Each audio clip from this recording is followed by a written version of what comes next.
전기 에너지는 어떻게 생길 것인가? 전자기 파트. 뭐라고 쓰는 거지? 안녕? 미리만, 야, 물이 좀 어렵지 않니? 할만해? 괜찮아? 오, 아니, 여학생들이라기에 진짜 많이 어려워하는데 대단합니다. 나중에 꼭 문제풀이 원 하세요? 문제풀이가? 승민이 어때? 우리 동유성 씨, 신씨 어때요? 너 안 좋은 건 너 내가 볼 때 물리학 박사다. 머리는 좋은 거 같은데 잠이 많아. 너 밤에 뭐 하냐? 솔직히 말해봐. 밤에 뭐해 너? 카톡하고 놀지? 아 그래? 그럼 돼. 자, 보자 얘들아. 이건 좀 준비됐어요? 이건 볼게. 이거는 전자기 파트로 되어 있습니다. 전자기 파트. 근데 요거 전자기가 뭐냐면은 이건 전기예요. 전기. 전기 보자 얘들아. 우리 학생들 요거 혹시 전기 알고 있어? 전기가 무슨 뜻인지? 야 이제 3명 남았다. 3명. 아이고야. 이거 9명에서 시작한 반이 3명 남았어.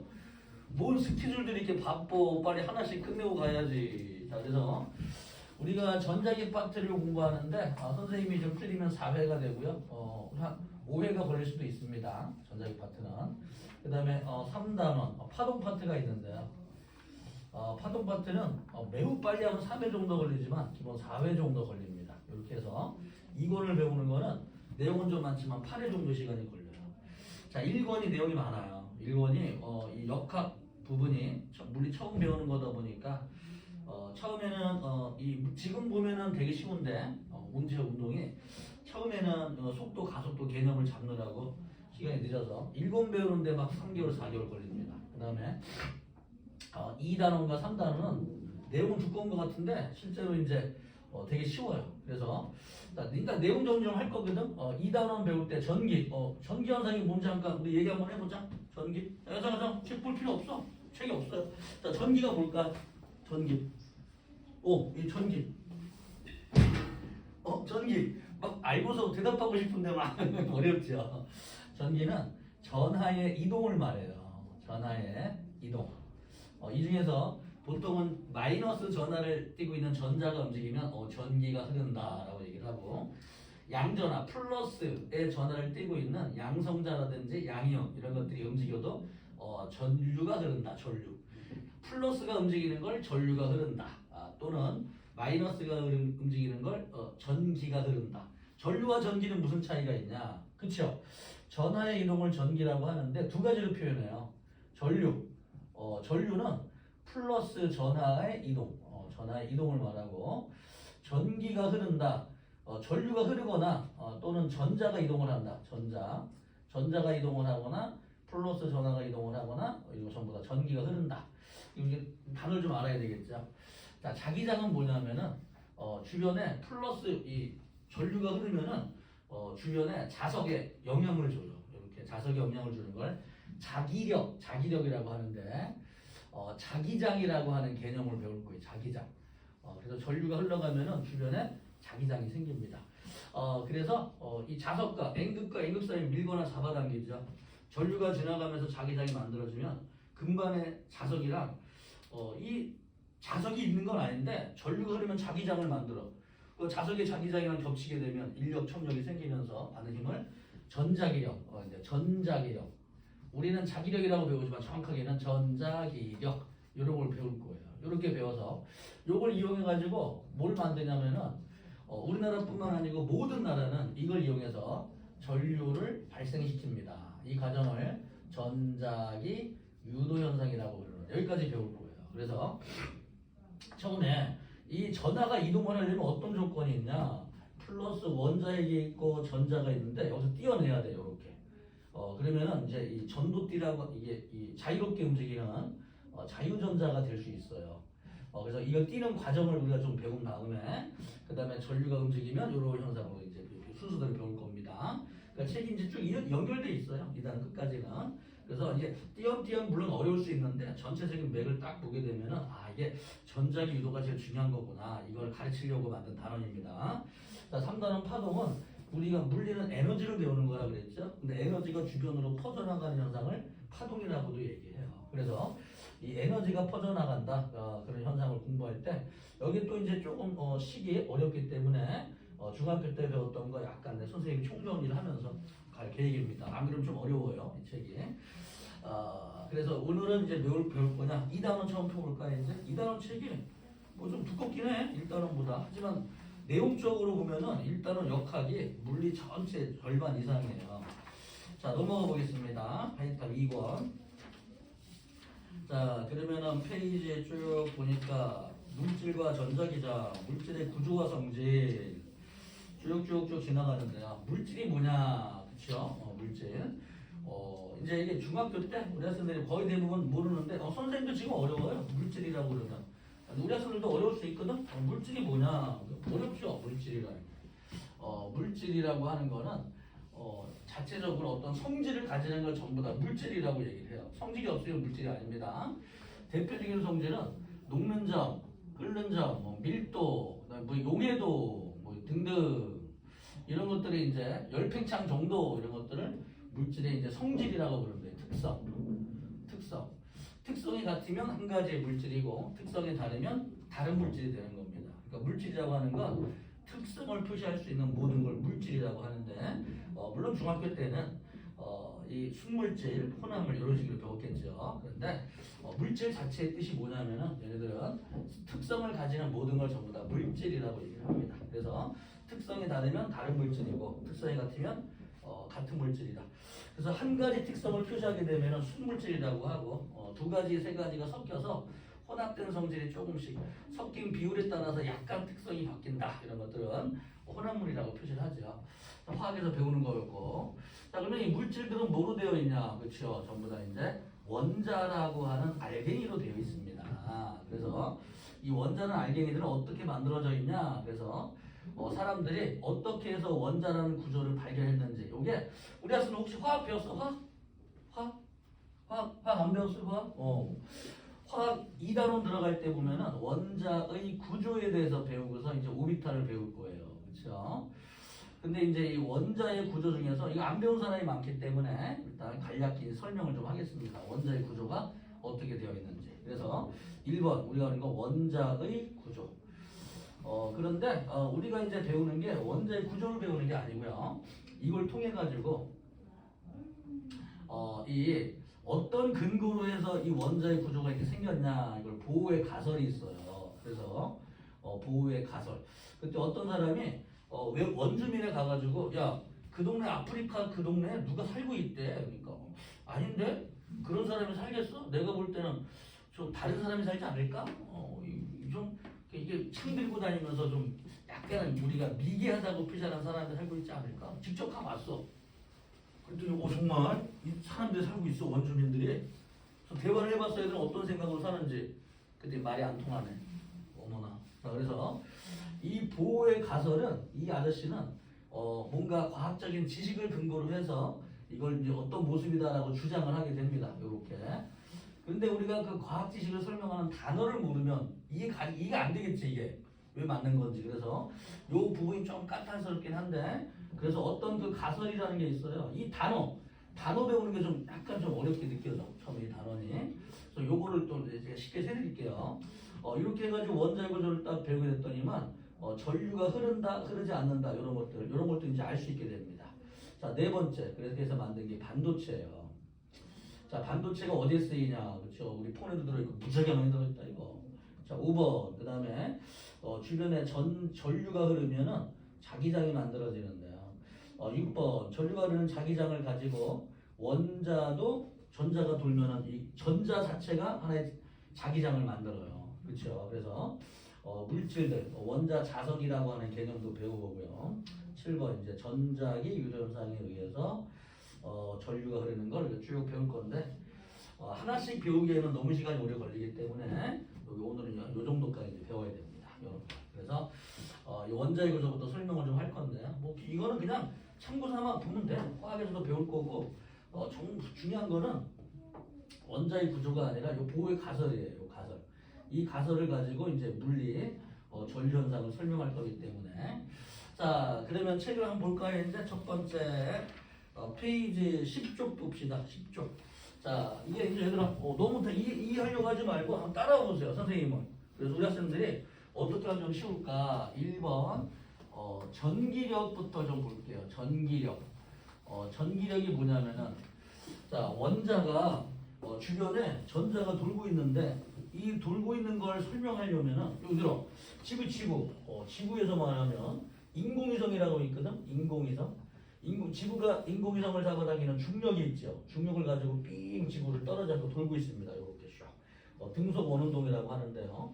이렇게 움직이는 이유는 움직이는 방향의 수직 방향으로 구심력을 주게 되면은 물체는 물론 이제 구심력 적당한 힘을 줘요. 너무 빠르면 내려와요. 너무 느리면 저로 점점 멀어지고 적당한 힘을 주면은 일정한 빠르기로 계속 움직이는데요. 구심력을 받아서 등속 원운동을 하는 거는 옛날에 갈릴레이, 뉴턴 시절부터 알고 있었어요. 그 양반들은 등속 원운동을 합니다. 그래서 등속 원운동하는 식도 만들어냈어. 뉴턴과 갈릴레이가 그런 식도 있는데 그건 우리가 지금 배울 건 아니고. 그래서 그 당시 알고는 있었는데 이 전기력이 뭐냐면은 원자 핵이 플러스 전기를 띠고 있고 전자가 마이너스 전기를 띠고 있기 때문에 플러스와 마이너스가 잡아당기는 전기력 때문에 전기력이 구심력 역할을 해서 원자핵 주변에 빙빙 돌게 되면서 세상을 이루고 있는 물질들 이게 원자 이런 모양들 있잖아. 원자들이 모여서 물질이 되는 것이다. 뭐 이런 걸 배울 겁니다. 자, 그래서 이제 전기력부터 개념을 좀 잡아볼게요. 전기력은 플러스 전기와 마이너스 전기가 떨어진 거리가 R만큼 있다면 서로 잡아당기는 힘이 작용을 하고 플러스와 마이너스가 떨어진 거리가 R만큼 있다면 서로 밀어내는 힘이 작용을 해요. 이렇게 잡아당기는 힘도 작용을 하고 밀어내는 힘도 작용을 하는데 이때 이제 이게 전하량이 플러스 뭐 2쿨롱 뭐 마이너스 2쿨롱 이렇게 4쿨롱이라고 해봅시다. 4쿨롱 그러면은 이게 A라고 치고 B라고 쳐보자. 모든 힘은 항상 주어 목적어 누가 누구를 잡아당긴다 민다로 표시하는데 A가 B를 잡아당기는 힘과 B가 A를 잡아당기는 힘의 크기는 항상 같지요. 상으로 작용을 하면 힘이 쌍으로 생깁니다. 무슨 말이냐면은 원자핵이 전자를 잡아당기는 힘과 전자가 원자핵을 잡아당기는 힘의 크기는 같은데 원자핵은 이거보다 수만 배 무거워요. 되게 무거워. 그래서 무거운 거 주변에 가벼운 게 돌 거다. 그렇죠? 자, 그래서 요게 만약에 같은 플러스를 띄고 있다면 밀어낼 것이다. 같은 전기사에서는. 자, 그러면 우리는 이제 요런 위에 거 한번 보자. 위에 거. 자, 만약에 이렇게 플러스 마이너스가 잡아당기게 되면은 그 전기력의 크기는 얼만큼이 되냐? 전기력의 크기는 쿨롱상수 이건 나중에 쿨롱이 발견합니다. 자, 이 거리 떨어진 거리의 제곱이란 관계가 있어요. 주의하세요. 거리가 2배가 되면은 힘의 크기가 커지는 게 아니라 작아져. 거리가 멀을수록 힘의 크기는 작아지는데 거리가 2배가 되면은 제곱배 2의 제곱배니까 4분의 1대로 힘이 작아지고 3배가 되면은 9분의 1대 이런 관계죠. 그 다음에 한쪽 전하량을 Q1 곱하기 한쪽 전하량을 Q2 거리가 멀어지거나 다가와도 전하량 자체는 변하지 않기 때문에 전기리 영향을 주는 건 요 거리가 굉장히 중요합니다. 굉장히 중요하죠. 여러분들이. 그래서 멀어질수록 힘은 약해지게 된다. 자, 정리 한번 해볼까 이제? 그러면은 원자핵 주변에 전자가 돌고 있는데 우리가 어떤 물질들을 분명히 또 이제 준비하고 있지 딱 보면 눈치 나온다. 어떤 애들이 이게 망치로 땅 때렸어. 스펀지라든지 뭐 이렇게 딱 보면 순간적으로 원자핵과 전자 사이의 간격이 가까워질 것이고 그러면 이 거리가 가까워지면 힘의 크기는 증가하게 될 것이고 세게 잡아당기면 점점 다가가다가 양성자로 들어가게 되면 물질의 부피가 확 수십만 분의 1로 작아져야 되는데 실제로 그런 일은 생기지를 않아요. 이렇게 외부의 힘을 받아도 원자의 크기가 변하지 않는 걸 안정성이라고 얘기를 합니다. 뭐라고? 안정성. 그래서 이 원자의 안정성은 어떻게 유지가 되는 거냐? 이거 하나로만 설명하기 어렵죠. 그래서 요거를 설명한 아저씨가 그 아저씨가 보다. 그래서 우리가 요 과정을 배울 거예요. 자, 그러면은 그 내용 한번 넘어가 볼까요? 전기력은 플러스나 마이너스가 잡아당기는 힘의 성질의 크기를 말하는데요. 아주 굉장히 작은 힘일 때에는 얘들아 우리가 1뉴턴, 2뉴턴 이런 식으로 말하기가 어려워요. 이렇게 아주 작은 힘일 때에는 그렇게 말하기 어려우니까 어떻게 얘기를 할 거냐. 아주 작은 힘을 어떻게 계산했을까? 쿨롱 아저씨가. 그쵸? 거기요. 수정실을 가지고 비틀림 저울을 가지고 실험을 해내게 됩니다. 힘이 2배가 되면은 수정실이 수정으로 만든 실이야 얘들아. 수정 얇게. 그래가지고 요놈이 힘이 2배가 되면은 수정이 약간 우리 뭐 어떻게 한번 해볼까? 없나? 여기 있나? 여기 실, 요거 실 있는 거 알아요? 요거 그치? 실 요거 움직이네. 멈춰간가? 자. 근데 요놈을 힘을 더 크게 주면 이게 많이 돌아가죠. 이게 많이 돌아가지 이렇게. 계속 돌아가네. 안 되는데 이거 수정실이 아니라서 그래. 그래서 스프링 같아가지고 힘이 2배가 되면 들어가는 각도가 2배, 힘이 3배가 되면 돌아가는 도 3배 이런 식으로 힘의 크기와 돌아가는 각이 비례하는 실이 있어요. 이걸 수정실이라고 하는데 이걸 가지고 실험을 하게 됩니다. 자, 이런 과정까지 한번 볼까요? 자, 1번 전기력과 원자의 구조. 전기력, 물체의 대전, 마찰시키면 플러스나 마이너스. 전자를 잃어버리면 플러스 전하를, 전자를 얻으면 마이너스 전하를 띠게 될 것이다. 자, 두 번째, 전하량은 쿨롱을 많이 쓴다. 그렇죠? 이게 참고로 우리 학생들 한번 이거 정리 한번 해볼까요? 전자 한 개, 이거 나중에 쿨롱이 발견합니다. 전자 한 개, 한 개의 전하량은 얼마냐면은 마이너스 1.6 곱하기 10의 마이너스 19는 쿨롱이 됩니다. 곱하기 6.25 곱하기 10의 18승계를 곱해주게 되면은 1 쿨롱이 돼요. 그래서 이 개수가 되게 중요하죠. 요 개수. 그래서 만약에 양성자라는 것도 있는데 이건 전자 한 개를 적은 것이고 이거 양성자. 양성자는 플러스 1.6 곱하기 10의 마이너스 19승 쿨롱을 가지고 있어요. 여기에 같은 개수를 곱해주면 플러스 1 쿨롱이 되는 겁니다. 빨리 적으세요. 책이 없으니까. 그래서 이런 것들을 기본 전하라고 부르는데 전 우주에 있는 물질들은 이렇게 전자나 양성자들이 모여서 항상 이거의 전하량의 2배야. 이거의 2배, 3배, 4배. 이거보다 1.5배의 전하량은 존재하지 않아요. 그렇죠? 전자를 한 개 잃거나 2개 잃는 거지. 전자를 0.5개 잃거나 뭐 0.1개 이렇게 뭐라 그러지? 아무튼 뭐 분수를 잃지는 않아. 전자의 정수배, 한 개, 2개, 3개 이런 식으로 몇 배로 잃거나 얻기 때문에 항상 이런 전하량의 n배만큼의 전하량을 가지게 되어 있어요. 이런 전하량을 기본 전하량이라고 부릅니다. 참고로 좀 적어두시고 나중에 꼭 필요할 때가 있을 거예요. 지금은 뭐 필요 없지만 알겠지? 그냥 일단 적으면 나 이런 건 얘들아. 그래서 고2나 대학생이 돼가지고 필요할 때가 있어. 그때 책을 펴가지고 옛날에 선생님이 적어주셨구나. 그래서 보면 지금은 필요 없어요. 지금은 다 계속 넘어갑니다. 자, 2번 전기력. 대전된 물체끼리에는 서로 잡아당기거나 밀치는 힘이 생기는데요. 같은 전기는 밀어내고 청력이라고 부르죠. 다른 전기는 잡아당기고 인력이라고 부른다. 내가 퀴즈를 낸다? 방금 문제 내고 그래서 이 잡아당기 인력과 청력 합해서 뭐라고 부르니? 딱 그럼 뭐라고 불러 이거? 말해서 내가 몇 번? 뭐라고 불러? 전기력이라고 불러요. 전기력. 그래서 전기력 그러면 이게 중요해. 밀치냐 잡아당기냐 두 가지가 있어. 잡아당기거나 알겠죠? 우리의 중력은 항상 잡아당겨. 이렇게 잡아당기는 건 인력을 붙여요. 그래서 만유인력이라고 불러. 인력. 제목 자체 인력이 들어가 있어. 잡아당기기만 한다. 이렇게. 자석 사이에는 밀거나 잡아당길 수가 있어. 이런 것들을 자기력이라고 불러. 그러니까 인력이나 청력자가 안 들어가 있고 이렇게 어떤 힘만 나와 있으면 이 방향은 우리가 생각을 많이 해야 돼. 잡아당긴 것이 중요하니까 힘의 방향이. 자, 계속 그 다음에 쿨롱의 법칙. F는 K 곱하기 거리의 제곱분의 Q1 곱하기 Q2. 자, 시야합장 볼까요? 비틀림 저울, 수정실로 만들어진 그 힘의 크기가 2배, 3배. 그래서 전하량을 갖다 대고서 전하량이 2배가 되거나 이 수정실에 있는 거기 빨간색 궁이 전하를 띄게 만들어서 그 B하고 A 사이에 거리에 따라서 얼마큼 비틀리냐 이걸 가지고 힘의 크기를 재어낸 겁니다.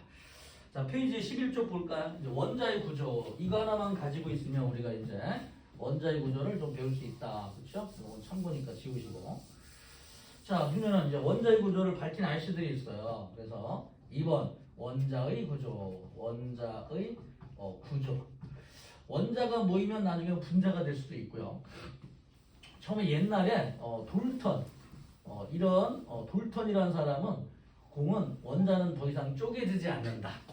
이런 걸 병구 모델이라고 불러요. 병구 모델. 딱딱한 모델. 병구 모델이라고 부릅니다. 이렇게 알고 있었어. 그랬는데 이제 톰슨이라는 톰슨이라는 아저씨가 야, 원자는 플러스 빵에 마이너스 포도가 팍팍 박혀 있는 것처럼 이렇게 생겨 있다. 이런 것들을 푸딩 모델이라고 푸딩 좋아요? 푸딩 모델이라고 부릅니다.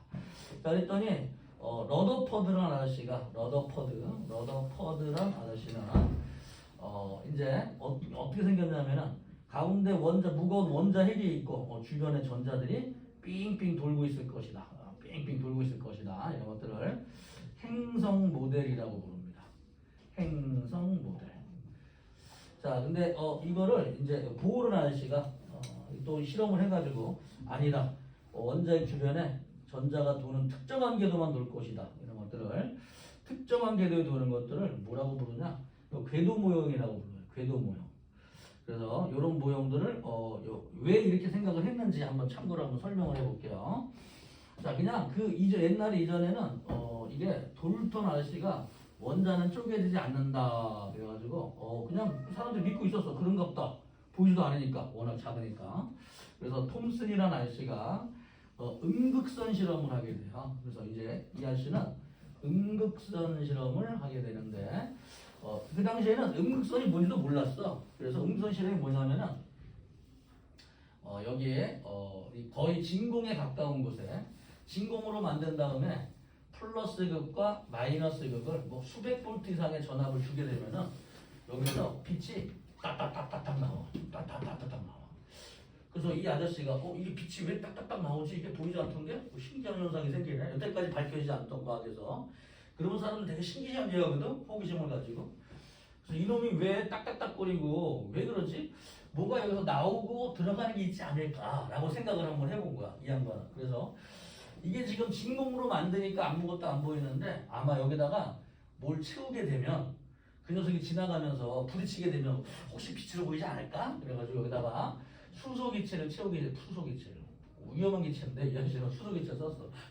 수소기체 써가지고 딱 보니까 초록색 빛이 쫙 연결이 돼요.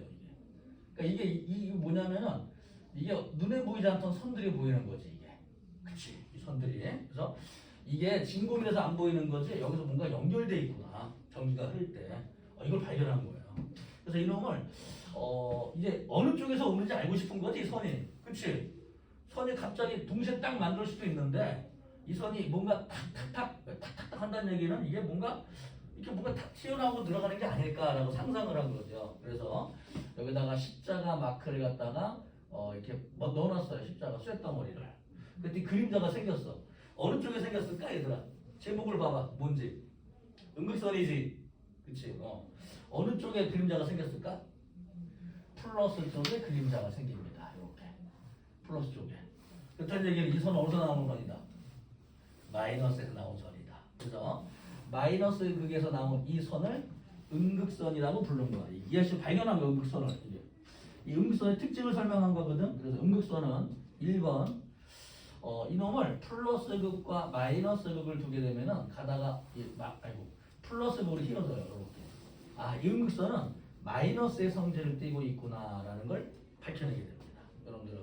자, 2번 여기다가 아주 가볍게 만든 은박지로 만든 이제 바람기비를 만들어 놓으면은 하다가 뿅 돌아가요. 이놈이.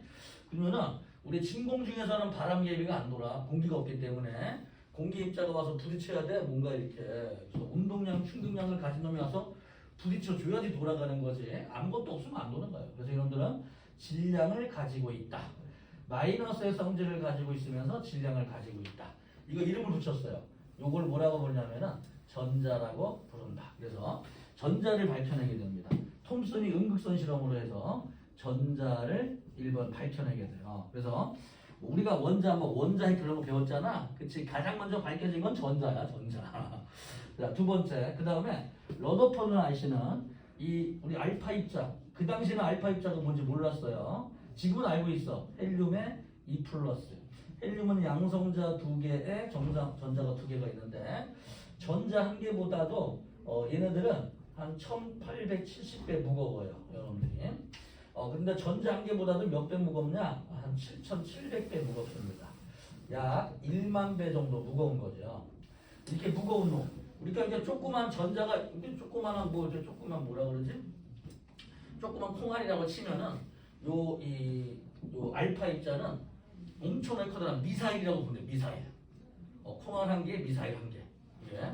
콩알 집어 던지면 그냥 콩알은 땅땅땅땅땅 되는데 포탄은 막 뚫고 날아가겠지. 무거우니까. 미사일은 엄청 무거우니까. 그래서 이 정도 질량 비율을 가진 애들을 쏴주게 되면은 그 당시에는 어떻게 생각을 했냐면은 이렇게 결론 내에서 마이너스 전자가 콩콩콩 가벼운 전자가 박혀 있고 전체가 플러스 성질을 띠고 있을 것이다 라고 상상을 한 거죠.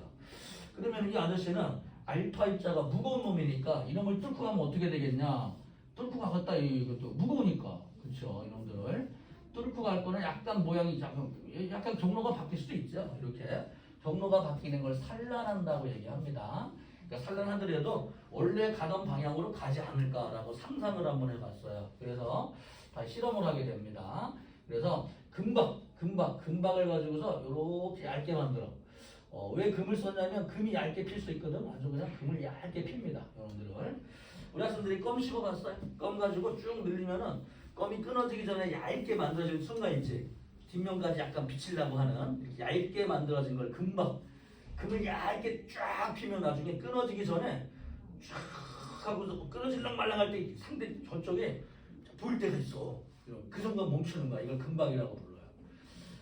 물론 그 실험 과정이 어려워서 원래는 금판에다가 이렇게 끌로 이렇게 사포로 문질러 가지고 구멍을 파. 그래가지고 원래는 어떻게 하냐면은 여기다가 막 문질러 가지고 이렇게 하다 보면 여기 구멍이 뚫리랑 말랑한 순간이 있어. 딱 멈춰야 돼. 여기가 양편으로 막 이게 갈아. 사포라고 알죠? 이거를 막 갈아. 이렇게 쫙 갈다가 보면은 여기가 한 부분이 여기 끊어 그게 저기 보일랑 말랑 할 때가 있어. 거기다 더 문지르면 안 돼. 구멍 나. 뻥 하고. 그래서 멈추는 거야. 이렇게. 요 부분을 이제 금박이라고 부르는 거예요.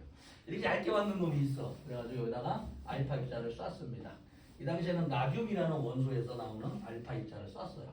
그랬더니 역시 예상대로 이렇게 대부분 통과했습니다. 그래서 당연히 1번 대부분 통과하니까 대부분 통과했구나. 그래서 아니다.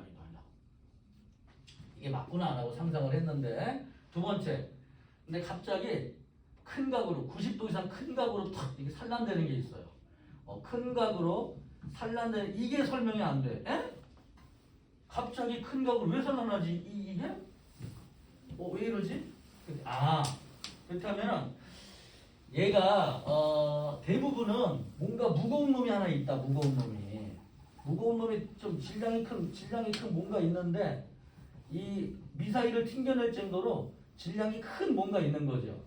근데 이게 없는 곳은 대부분 통과하니까 이 질량이 큰 놈은 굉장히 작은 부피를 차지하면서 있는 거다. 그래서 이거 큰 각을 하려는 거는 질량이 큰 뭔가가 있는데 대부분 통과하니까 질량이 큰 요 못은 부피는 몹시 작은 놈이다.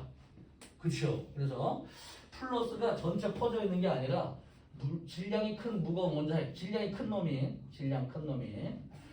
질량이 작은 전자들을 전기력에 의해서 우리가 이건 전기력에 의해서 구식력 역할을 하면서 빙빙빙빙 돌지 않겠냐라고 상상을 했죠. 이렇게 해서 이제 행성 모델을 만들어내게 되는데요. 그러면은 여기서 이제 이 사람은 뭘 발견했냐면은 원자 핵을 발견하게 되는 거예요. 그래서 원자 핵을 발견하고 나중에 이 또 나머지 최득이라는 양반이랑 골드슈타인 양반들이 이 양성자와 중성자를 발견하게 되는데 우리는 거기까지 필요가 없어요. 그래서 일단 큰 각을 산란하면서 자 정리 한번 해볼게. 이놈이 만약에 이 알파 입자가 플러스 성질을 띠고 있는데 이 녀석이 질량이 작고서 부피 작은 이 입자가 플러스 성질을 띌 때도 있고 마이너스 성질을 띌 때도 있고 뭐 중성의 성질을 띌 때도 있고요. 이 녀석이 플러스 성질을 띈 놈이 가서 튀어나왔다는 얘기는 플러스 성질을 띌 확률이 높습니다. 플러스와 마이너스였다면 가서 붙어가지고 이렇게 튀어나오지는 않을 것 같아요. 플러스와 마이너스가 있으면 꼭 굳이 반대로 튀어나가지 않고 여러 가지 경우를 생각을 한번 해봤어. 확률적으로 이 아저씨는. 그래서 아마 플러스 성질을 띠지 않겠냐라고 생각을 하게 됐습니다. 그래서 대부분 통과하니까 대부분 빈 공간이다. 그리고 질량이 크지만 부피는 작은 뭔가를 플러스 성질을 핵이라고 부르게 됩니다. 그래서 이 아저씨는 원자 핵을 발견하게 돼요. 자, 여기까지 해가지고요. 이제 우리 옛날에 사람들이 원자 구조가 뭐와 어떤 입자로 되어 있는지 전자의 발견 과정과 핵을 이렇게 생각하게 된 이유들을 좀 들어봤어요. 중요한 건 아니야. 그냥 참고로 뭐 일리 있다 생각하면 됩니다. 그리고 나중에 주사 전자기를 보니까 정말 맞아. 이런 것들이 그때는 안 보였거든. 현미경이 안 좋아서. 자, 그런데 우리가 알고 싶은 건 뭐냐? 이게 문제들이 있어요, 지금.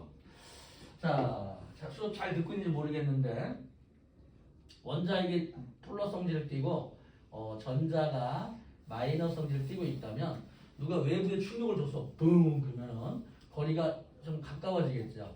그러면 잡아당기는 전기력은 커지게 될 것이고 쭉 내려갈 겁니다. 그러면은 여기에 해당하는 빛이 나와요. 이 빛들이 뭐가 나오냐? 스펙트럼이 나오게 됩니다. 스펙트럼. 그래서 전자가 이렇게 쭉 연결되어 지나가면은 스펙트럼이 잘 좀 외워야 되는데요, 요거.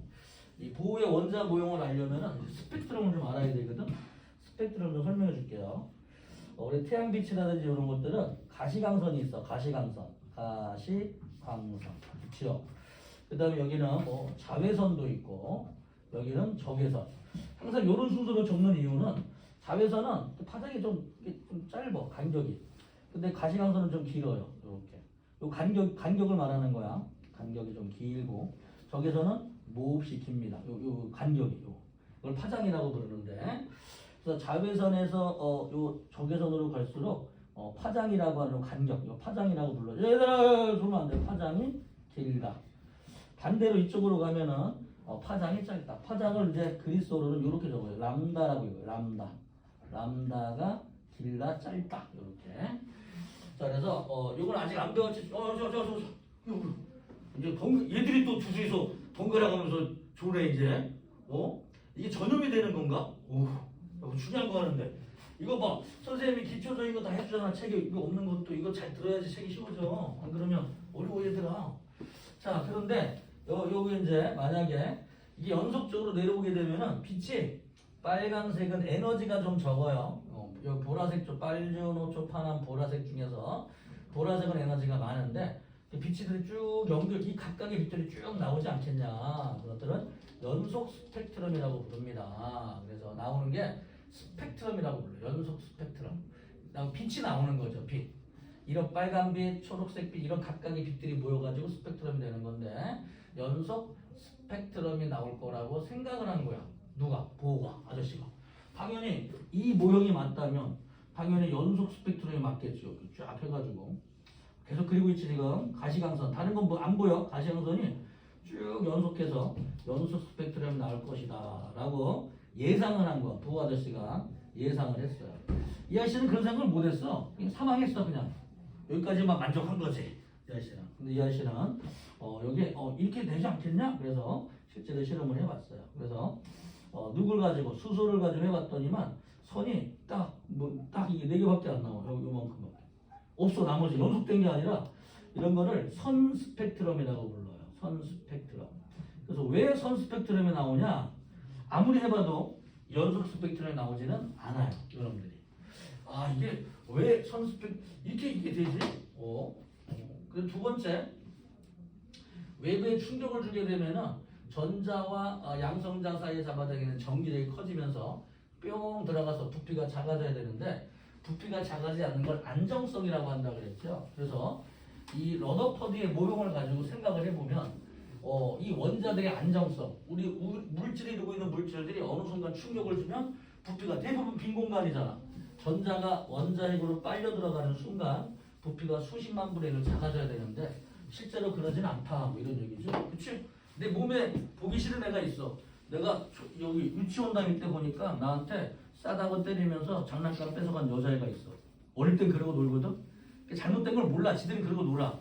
그치? 많이 당했잖아. 유치원 때. 매 꼬지 피고 막 머리 뜯기고 매 울고 짜고 엄마한테 엄마 제가 내 장난감 막 집에서 막 울고 엄마가 괜찮아 남자가 양보하는 거야. 어릴 때부터 남녀 구분을 주면 안 되는데 잘못된 얘기지만 그치 많이 뜯겼지 뺏겼지 많이 뺏었잖아 남자들 괴롭히면서 그치? 괜찮아 원래 그리고 크는 거야. 여기 선생님은 더 많이 맞았어 잘생겨서 잘생긴 애들 인기가 많거든. 그래서 만약에 애들 괴롭히면 안 당했지? 인기가 없는 거였던 거야. 이 관심 대상이 아웃사이더가 된 거지. 난 항상 아싸였어. 혼자 놀았어. 인기 많았어 적었어? 기억 안 나지? 그럼 없는 거야. 인기 많았어 적었어? 기억 안 나지? 그럼 없는 거야. 자 농담이야. 다 받았어요. 자 보세요. 자 그러면 그런데 어떤 애가 이게 나한테 날 괴롭혀. 그래서 저걸 한번 없앴으면 좋겠다. 그래가지고 힘을 빡 줬더니만 부피가 수십 분을 푹 잡아서 이만한 안 보이게 되는 거지. 이런 일이 생겨야 되는데 실제로 그런 일이 생긴다 안 생긴다? 안 생긴다. 이런 걸 원자의 안정성이라고 합니다. 그래서 이 원자의 안정성이 생기는 이유에 대해서 고민한 두 개 이 원리를 좀 배울 거예요. 그래서 우리가 오늘 배우는 게 보호의 가설입니다. 보호의 가설. 그래서 이 보호라시는 어떤 가설을 발표하게 되냐면은 원자핵 주변에 두 가지 가설을 발표해요. 1번 원자핵 주변에 전자들이 이렇게 마음대로 빙 도는 게 아니라 특정하게 존재할 수 없는 곳들이 있다. 그리고 존재할 수 있는 곳들은 따로 정해져 있기 때문에 그 존재할 수 없는 곳으로는 전자가 이동을 하지 못하고 존재할 수 있는 곳과 없는 곳이 정해져 있다. 그래서 전자들이 삥 이렇게 정해서 특정한 곳만 돌 수 있다. 예를 들어서 우리 학생들 예를 들어서 공부할 때 말이야. 1층이나 2층, 3층에서 공부하는 거지 계단에서는 공부를 잘 안 하잖아. 이런 식으로 계단에서는 공부를 못 한다. 그리고 특정한 층에서만 공부할 수 있다. 근데 어떤 애들은 경사가 진 잔디밭처럼 쭉 되면 아무 데서나 앉아가지고 공부할 수 있다고 쳐봅시다. 이런 것들은 연속 모델이라고 하고 이렇게 특정한 데 뚱 1층, 2층, 3층 이런 식으로 하나의 층에서만 공부할 수 있다. 이런 것들은 불연속이다. 그래서 불연속적이다. 얘들아 불연속. 불연속인 걸 뭐라고 부르냐면은 양자화되어 있다 그래요. 양자. 두 번째는 양자화되어 있다는 가설입니다. 첫 번째가 이걸 양자 가설이라고 부르는데요. 그래서 첫 번째 원자에게 가장 가까운 쪽은 그냥 양자수는 n1, 뭐 n은 뭐 2, 그 n은 뭐 3, 뭐 n은 4 이런 식으로 점점점 이름을 붙여가는데요. 이제 화학에서는 어떻게 붙이냐면은 이렇게도 붙여. K 껍질, L, M 하나의 껍질로 표시하는 K, L, M, N, N 이런 식으로 N, O, P, Q 이렇게까지 이름 붙여줍니다. 자 그러면은 이 양자 가설을 봅시다. 이 원자핵이 있는데 원자핵이 여기 있어. 그래가지고 1번, 2번, 뭐 3번 이렇게 N은 1, N은 2, N은 3. 자 보자. 여기 사이에 존재할 수 없지요 전자. 이렇게 그렇죠? 존재할 수 없죠. 얘네들이 각각의 에너지를 가지고 있는데 어떤 에너지를 가지고 있냐면은 원자핵에서부터 가까이 있는 전자와 좀 멀리 있는 전자와 멀리 있는 전자들을 한번 띄워볼 거예요. 우리가 뛸 거야. 그래서 여기까지 뛴다고 쳐보자 얘들아. 여기까지 좀 어려워하지 말고 그냥 저변에 저기 내가 좋아하는 여자친구가 있는데 다른 남자애가 여기 내가 좋아하는 여자친구가 있거든. 근데 남자애 딱 해가지고 둘이 사귀고 있어. 저거 띄워내고 싶은데 저걸 내가 좋은 애가 아니네. 아무튼 이 전자를 내가 띄어내가지고 마음대로 전류가 흐르도록 만들어주고 싶은데 이렇게 그렇죠? 이거 좀 띄고 싶은데 저거 어떻게 하지? 근데 둘이 너무 가까워 친해. 띄기가 어려워. 야, 그러면은 별짓을 다 해야 돼. 얘는 뭐가 안 좋은 점이 있고 장점이 뭐고 단점이 뭐고 한데 얘는 과거에도 뭐 복잡하고 막 얘가 막 그런 애야. 막 한참 얘기를 해야 돼. 점점 멀리다가 띄워져. 근데 별로 잘 사귀는 것 같지도 않아. 좋아하지도 않아. 그러면은 몇 마디만 해 하면 이게 떨어진단 말이야. 근데 안 사겨. 아예 이렇게 관심이 없어 쟤네들은. 그럼 일로 와. 그럼 그냥 온단 말이지. 그래서 원자핵에 가까이 있는 전자는 띄기가 어렵고 원자핵에 밖에 있는 애들은 띄기가 좀 쉬워지게 돼 있어요. 얘네들이. 그래서 이게 얼만큼 에너지를 줘야 되냐? 1312kJ의 에너지를 줘야 됩니다. 여러분 에너지는. 그럼 여기 2번 있죠. 그 다음에 그 사이에 존재하는 게 없어. 이게 실험을 해보게 되면은 얘는 4분의 마이너스 1312. 마이너스란 뜻은 우리가 그만큼 줘야 된다 이런 뜻이에요. 자, 그 다음에는 또 사이는 없어. 그 다음에 마이너스 9분의 1312J의 에너지를 줘야 됩니다. 이거 신기하지 않아요? 만약에 예를 들어 4번이 있다. 4번의 에너지는 얼마큼 주면 떼어낼 수 있을까? 수열 조합 배웠나? 뭔가? 일반식을 한번 만들어봐. 얼마로 줘야 될까?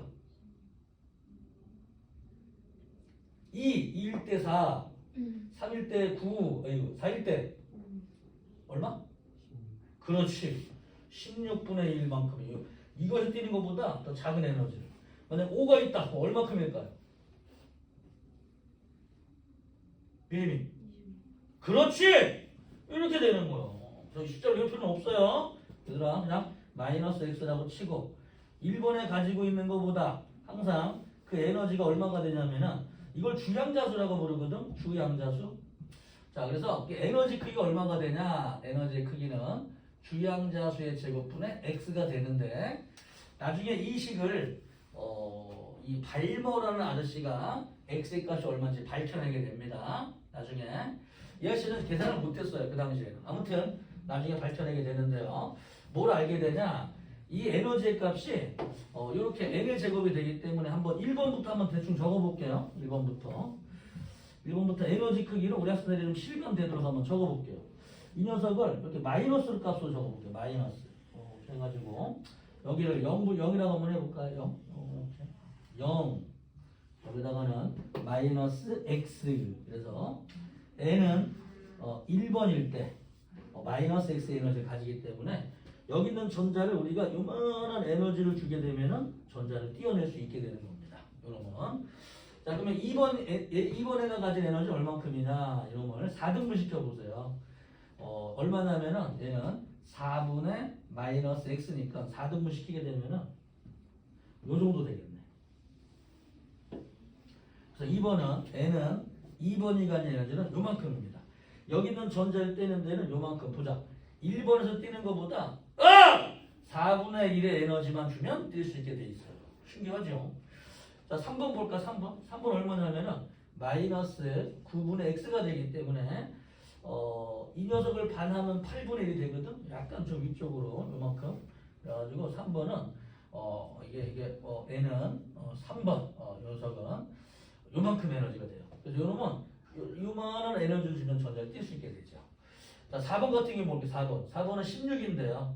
9보다 좀 아래쪽에 좀 적어서 요만큼 적어볼까요? 이렇게. 그래서 n은 4번의 에너지는 요만큼의 에너지를 주게 되면 뗄 수 있게 됩니다. 한꺼번에 연속적으로 한번 그려볼까요, 얘들아? 연속적으로. 그래서 전체 에너지를 1번부터 2번, 그 다음에 3번, 4번, 그 다음에 5번, 6번 이런 식으로 위 아래쪽은 간격이 커. 그렇죠. 근데 위로 갈수록 간격이 점점 좁아지는 특징을 가지고 있습니다. 얘네들은. 그래서 이 에너지 크기를 외워야 되거든. 첫 번째 가설을 양자가설이라고 부르는데요. 에너지는 양자수의 제곱분의 1배가 된다. 단 마이너스 값으로 표시가 된다. 이 마이너스 의미는 뭐냐면은 그냥 우리가 이걸 띄기 위해서 넣어줘야 될 에너지 해주는 1의 양을 말해주는 거예요. 자 페이지 11쪽 피겠습니다. 원자의 구조. 1번 톰슨 음극선 실험. 제목이 중요하니까 톰슨의 음극선 실험.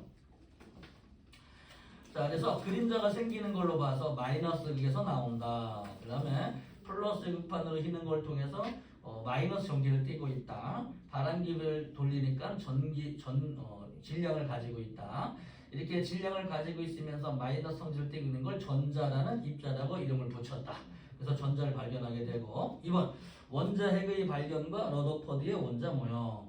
러더퍼드의 알파 입자 산란 실험 볼게요. 러더퍼드는 얇은 금박의 알파 입자는 되게 무거워요. 참고적으로 알고 있으세요. 무겁습니다.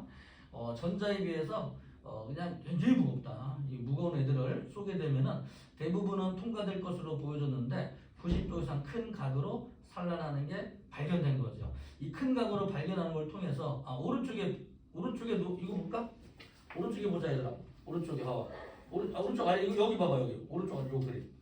이 원래 아저씨가 상상하기에는 플러스와 전자가 막 이렇게 퍼져 있다면 무거운 알파 입자가 대부분 그냥 숭숭 뚫을 것이다. 물론 약간의 각도는 변할 수 있겠지만 90도처럼 큰 각으로 산란하기는 않을 것이다 라고 상상을 했는데 큰 각으로 아주 적은 양 90도보다 큰 각으로 아주 그냥 수만 개 중에 한 개 정도 탁 반대로 튀어나오는 걸 통해서 뭔가 대부분 비어있지만 질량이 큰 무언가 있다. 그 녀석을 원자핵이라고 불렀다. 이런 얘기죠. 그 다음에 원자핵 주변에 전자가 돌고 있다. 이런 그림을 발표하게 됩니다. 여기까지 되면 무슨 말인지 넘어가 볼까요? 이제 페이지 12쪽 3번 원자를 구성하는 입자 봅시다. 나중에 원자핵은 양성자와 중성자로 되어 있음이 밝혀지게 되고요. 이 원자핵은 양성자와 중성자의 모임이고 주변에 전자가 돌고 있다. 자, 원자핵은 플러스 하나를 띄고 있고요. 전자는 마이너스 하나를 띄고 있습니다. 자, 4번 볼까요? 자, 그래서 원자핵과 전자 사이에는 전기력이라고 하는 쌍으로 생긴 힘을 받게 되는데 오른쪽 그림 한번 참고로 보세요. 인공위성이 지구 주위에 돌고 있는 것처럼 무거운 원자핵 주변에 전자가 삥삥 돌고 있는 것은 이렇게 전기력이 구심력 역할을 하는 겁니다. 비추셔 볼까요? 구심력 그 그림에다가 이렇게 물체가 움직이는 수직 방향으로 원의 중심 얘들아 9가 뭔지 알죠? 원, 공의 중심 그걸 줄여서 구심 원의 중심적으로 작용하는 힘 구심력이라고 부르는 거죠. 이때 전자도 원자핵을 같은 크기의 힘으로 잡아당기는데 원자핵이 무거우니까 원자핵이 안 움직이니까 그냥 원자가 전자를 잡아당기는 힘만 표시한 겁니다. 그렇죠? 알겠죠? 원자핵은 안 움직여요. 그래서 원자핵도 같은 크기만 받아 구심력이랑. 근데 그걸 생략을 했어요. 그리면서 자, 그 다음에 이렇게 해서 태양 주변에 지구가 도는 것처럼 지구 주위에 이 인공위성이 도는 것처럼 구심력을 받아서 돌고 있으니까 그럼 원자핵 주변에 전자가 돌겠네 이런 얘기였습니다. 그렇죠? 그래서 5번 가로표 잘 보세요. 잘 따라오죠. 러더포드 원자 모형의 문제점 볼게. 그래서 이 원자핵 주변에 전자가 돌고 있다면 전자가 에너지가 낮아지는 원자핵 쪽에 다가갈수록 에너지가 낮아지게 되는데 그만큼 빛으로 방출하게 될 것이고 연속 스펙트럼이 나오지 않겠냐라고 상상을 하고 보호가 실험을 하게 되는 거예요. 오른쪽 볼게요. 13쪽. 그래서 기체의 선 스펙트럼 볼게. 자, 스펙트럼 어떤 물체 태양 빛이라든지 이런 애들은 연속 스펙트럼에 나옵니다. 여러 가지 기체들이 빛을 방출하기 때문에 모두 합해가지고 연속적인 빨간색하고 나오는 거죠. 원소 한 가지만 있으면 어떻게 돼요? 선 스펙트럼이 나오게 됩니다. 원소 한 가지만 있으면. 자, 그럼 넘어가 볼까요, 이제? 그렇게 해서 페이지 14쪽 봅시다. 14쪽. 그래서 직접 실험을 했는데요. 어떤 실험을 했냐? 자, 만약에 러더포드 모형이 맞다면 이거는 연속 스펙트럼이 나와야 되는데 실험을 해보니까 선 스펙트럼만 나오게 됩니다. 그러면 이 선 스펙트럼 나온 이유는 왜 그러냐? 전자가 도는 궤도가 아무데나 도는 게 아니다. 그렇죠? 도는 궤도와 돌지 못하는 이런 궤도가 정해져 있는데 자, 이런 걸 뭐라고 부른다 그랬어요? 양자화되어 있다. 양자화. 그렇죠? 양자화되어 있다. 이 띄엄띄엄 존재하는 걸 그러니까 불연속적인 걸 과학에서는 양자화되어 있다라고 얘기를 해요. 화학을 배운 사람은 양자수 배우죠? 주양자수, 방위양자수, 자기양자수, 수핀양자수 막 배우죠. 이렇게 양자화되어 있다. 불연속적이다. 실수 범위가 아니다. 이러면 딱딱 떨어지는 숫자다. 그래서 양자수 중에서 가장 적은 거는 그냥 1, 두 번째는 2 이렇게 숫자로 넘버를 표시해 줍니다. 그래서 이 아저씨가 실험을 통해서 어떻게 되냐면 가장 원자에게 가까운 쪽을 1, 2, 3, 4 이름을 붙여줬어요. 그리고 여기 이제 영어도 이거 왜 이렇게 썼는지 모르겠어 나도. 근데 아무튼 자유단간에 그 당시에는 A는 암페어, B는 자기장, C는 쿨러, D는 거리, 디스턴스, E는 전하량이나 전자, F는 폴스 또는 마찰력, G는 중력 가속도, H는 높이, 하이트에 많이 쓰이고요. 또는 프랭크 상수로 많이 쓰이는데 그건 나중에 발견된 것이고 그 다음에 I는 전류에 많이 쓰이고요. J는 줄, 에너지 단위죠. J. 그 다음에 정해놓은 게 없어. 여기까지만 과학에서. 그러니까 나도 한번 정해볼까? 그래서 옆에 알파벳으로 K, L, M, N, O, P 이런 식으로 이름을 붙여가게 됐습니다. 그래서 K부터 시작하게 돼 있어. 그 전까지 문자들은 대부분 막 사람들이 약속을 해놨어. 앞에서부터. 재밌지 않아? 이런 게. 그래서 이런 것들이 많이 쓰이니까 야 그냥 여기 아무도 정한 사람 없지? 나 여기부터 이름 붙일란다. 그리고 지가 그냥 붙여놓은 거예요. 대단한 양반이다. 자, 계속 볼게요. 이렇게 해서요. 1번 제1가정 양자 조건입니다. 자, 좀 어려운 얘기 좀 해줄게요. 어려운 얘기. 얘들아. 전자가 돌면서 전자가 움직이면서 이건 나중에 발견되는데 전자가 움직이면서 이렇게 파장을 만들어요. 파장. 얘들아. 아까 그린 거 기억나냐? 람다 파장만큼. 요 파장만큼이 있는데 람다 또는 2람다, 3람다가 되는 길이. 람다가 뭐 이만큼이면 2람다는 요만큼, 3람다는 요만큼 길이가 3배쯤 길어지겠죠. 이렇게 봐봐. 원자의 주변에 람다가 되는 길이의 원의 둘레, 2람다가 되는 원의 둘레의 길이, 3람다가 되는 원의 길이의 둘레만 전자가 돌 수 있고 그 사이에는 전자가 존재할 수 없다. 이거 어려운 내용이에요. 이게. 그렇죠? 대학생 때 배우는 거니까. 아무튼 이거 자연스럽게 적는데 안 되겠네. 잠깐 환기를 하면서 한 5분 정도만 쉬었다 할게요. 그렇지. 5분 정도만 쉬었다 합니다. 잠깐만 쉬어. 과장님도 다녀오고 물도 한 모금 마시고 선생님도 물도 마시고.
좀 쉬었지? 오케이. 보자. 기억해 봅시다. 자, 얘들아. 그래서 이 양반이 그냥 눈에 보이지 않지만 아마도 이렇게 전자가 도는 궤도가 B형점이 있어서 여기에 해당하는 에너지만큼의 빛이 나오는 게 아닐까. 그래서 쭉 전자가 이렇게 쭉 떨어지는 게 아니고 툭툭툭 이렇게 떨어져서 차이만큼의 빛이 나오는 것이다. 좀 보자. 요만큼의 에너지 차이만큼. 에너지 E라고 한번 써볼까? E? 델타 E? 이렇게 델타 E? 이런 식으로. 요것도 한번 델타 E 써볼까? 델타 E? 이렇게. 요것도 뭐 델타 E 써볼까요? 그 다음에 요거는 요거는 델타 E. 요거 델타 E. 그런데 잠깐만. 이렇게 쓰다 보니까 뭔가 좀 이렇게 좀 이상하다잉? 그쵸? 이거랑 표시가 안 되네. 그래서 이거 가진 에너지를 E1, 얘가 가진 에너지는 E2, 양자수 2번이 가진 에너지는 3번이 가진 에너지는 E3 이런 식으로 적을 수 있게 되죠. 그러면은 요만큼 얼마냐면은 델타 2번과 1번의 차이. 요거는 델타 3번 0번에서부터 1번까지는 그냥 1 이렇게. 그다음에 요런 에너지는 2 델타 3번과 2번 에너지 이런 식으로 이제 마크를 표시해 주면은 어떤 에너지를 쉽게 알 수 있게 되죠. 물론 약속은 아니고 그냥 우리가 보기 편하려고. 그러니까 에너지 차이만큼이 나오게 되는데 이 에너지만큼의 빛이 나오게 되는데 어디부터 어디까지 차이값을 적으면 쉽지 않겠냐 보기가. 그래서 그 에너지 차이만큼의 빛이 나오거나 보자. 얘들아. 이 전자가 이 다른 에너지 이걸 에너지 중이라고 불러요. 에너지 중위로 왔다 갔다 할 때 올라갈 때는 어떻게 돼? 에너지가 흡수하겠지만 내려갈 때는 방출하겠죠. 그래서 방출하는 게 우리가 보이는 선 스펙트럼이다. 전자가 내려갈 때 방출할 것이다. 그러면 이때 방출하는 에너지는 어떻게 나올 거냐? 그렇죠? 에너지가 다른데요. 그럼 사람들이 이 에너지 값이 과연 다른 걸 어떻게 알 수 있겠냐? 그렇지? 잠깐 조금 안 돼. 중요한 거야.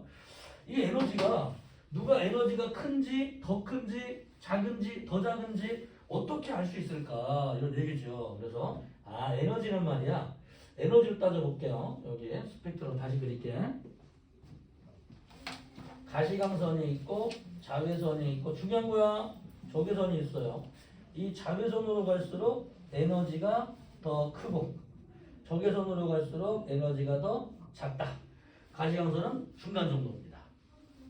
자, 그러면 이 에너지가 연속돼 있으면 연속 스펙트럼이 나올 텐데 띄어 있으니까 뭐 이렇게 선 스펙트럼이 나온다 그랬죠. 그래서 이 1번 쪽으로 떨어진 에너지는 뭐 굉장히 커요. 이게. 그래서 요것들은 전부 다 자외선 1번으로 떨어지는 뭐 2번에서 1번, 뭐 3번에서 1번, 4번에서 1번, 5번에서 1번, 6번에서 1번, 뭐 무한대. 제일 끝에가 무한대야. 무한대에서 1번으로 떨어진 전부 다 자외선이 나올 것이다.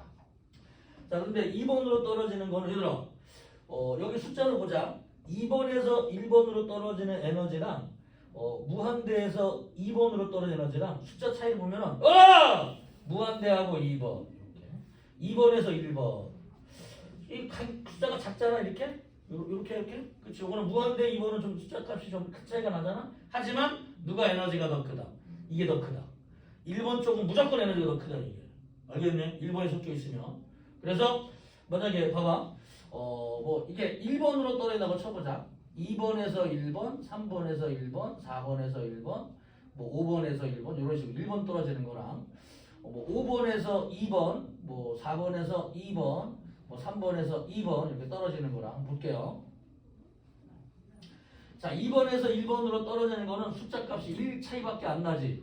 그치? 근데 5에서 2는 몇 차이 나? 3 차이 나지. 그치? 그럼 에너지 차이는 누가 더 크다? 3 차이가 나니까 커 보이지만 실제로는 1번 쪽과 2번 쪽의 에너지 차이가 더 크기 때문에 에너지는 이게 더 크다. 이런 얘기예요. 믿음아. 졸지 말고. 야!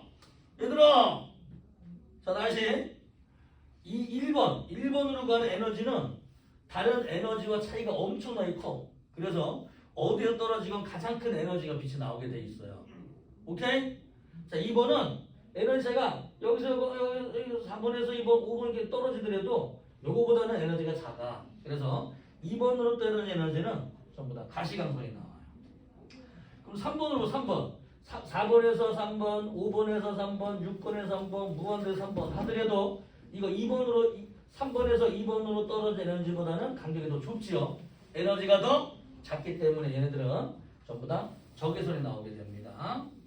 자, 그래서 2번으로 떨어진 에너지를 발견한 씨가 누구냐면은 이거를 식으로 계산할 씨가 발모라는 아저씨인데 뭐 이 나오는 과정만 한번 적어볼게요. 과정만 쭉 이해 그냥 얘들아 그냥 들으면 보는 거야. 알겠지? 그냥 그렇구나 일리 있다라고만 알면 되는 거지. 뭐 이거를 막 굳이 이해할 필요는 없어요. 그래서들은 자 봐봐. 자 나중에 빛 에너지는 이제 빛이 얘들아 1초 동안에 이만큼 되겠다고 쳐보자. 그러면은 1초 동안에 진동한 수 있잖아. 이 머리가 한 개 여기 다음부터 한 개 더 나오고 두 개 더 나오고 세 개 이렇게 1초 동안에 움직이는 헤르 진동수라고 불러요. 진동수. 1초 동안에 이만큼 나오면은 1헤르츠. 1초 동안에 두 개가 지나가면은 2헤르츠. 1초 동안에 세 개 지나가면은 3헤르츠 이렇게 적어주는데요. 이걸 진동수라고 부릅니다. 진동수.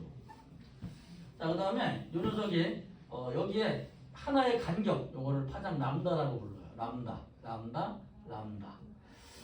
그래서 파동의 속력은 어떻게 따지냐? 우리 물체 운동은 이동한 거리를 걸린 시간으로 나눠주죠. 그렇죠? 파동이라고 하는 거는 얘들아 진동수가 만약에 1헤르츠이다, 10헤르츠이다, 뭐 100헤르츠이다 이렇게 이걸 이제 진동수라고 부릅니다. 1초 동안에 몇 개 지나가 이런 뜻이고요. 에이 자꾸 좋으니까 재미없다. 자, 그다음에 주기 좀 설명해요. 주기는 한 개 지나가는데 걸리는 시간 이럴 때는 1초. 1초에 한 개 지나가면 하나 지나가는데 걸리는 시간은 1초. 1초 10개 지나가 하나 지나가는데 걸리는 시간 얼마나? 10분의 1초. 1초에 100개 지나가면 하나 지나가는데 걸리는 시간은 100분의 1초. 이렇게 표시가 되겠죠. 그렇지? 재미없네? 자, 이걸 진동수를 이제 주기라고 부릅니다. 그래서 얘네들은 항상 곱해주잖아? 곱해주 항상 값이 1이 나오게 돼 있어요. 그래서 진동수 곱하기 주기 t는 1이 되는데 그러면 이 t분의 1은 뭐가 되냐? 진동수가 되고 진동수분의 1은 t 주기 이런 관계가 돼요. 그래서 요 한 개 기준으로 따지면은 한 개 움직이는데 이동한 거리는 람다가 되고 한 개 가는데 걸리는 시간은 주기가 되니까 람다 곱하기 주기분의 1은 람다 곱하기 진동수로 표시가 되겠죠. 다 자네. 내가 죄웠네? 미안하다 얘들아. 자, 그래서 파동의 속력은 파장 곱하기 진동수가 되니까 빛일 때 속력은 뭐라고 할 거냐면 C라고 해. C는 파장 곱하기 진동 이런 식으로 적을 수 있죠. 그래서 파동이 가진 에너지는 프랭크 이건 몰라도 돼요. 프랭크 상수입니다. 상수 어떤 숫자예요. 6 곱하기 12의 마이너스 34세 되게 작은 수예요. 곱하기 진동수인데 얘는 진동수 F는 파장 람다분의 C가 되니까 얘는 요거를 람다분의 C로 바꾸면은 람다분의 HC 중에서 상수 빼고요. 요런 관계가 됩니다. 요 책이 나중에 있으니까 다시 적어 드릴게요. 여러분들은 알겠죠? 자, 그럼 여기까지 한번 가볼까요? 이제? 자, 보자 얘들아. 여기 있잖아. 요거 지워드리고 필요 없는 거.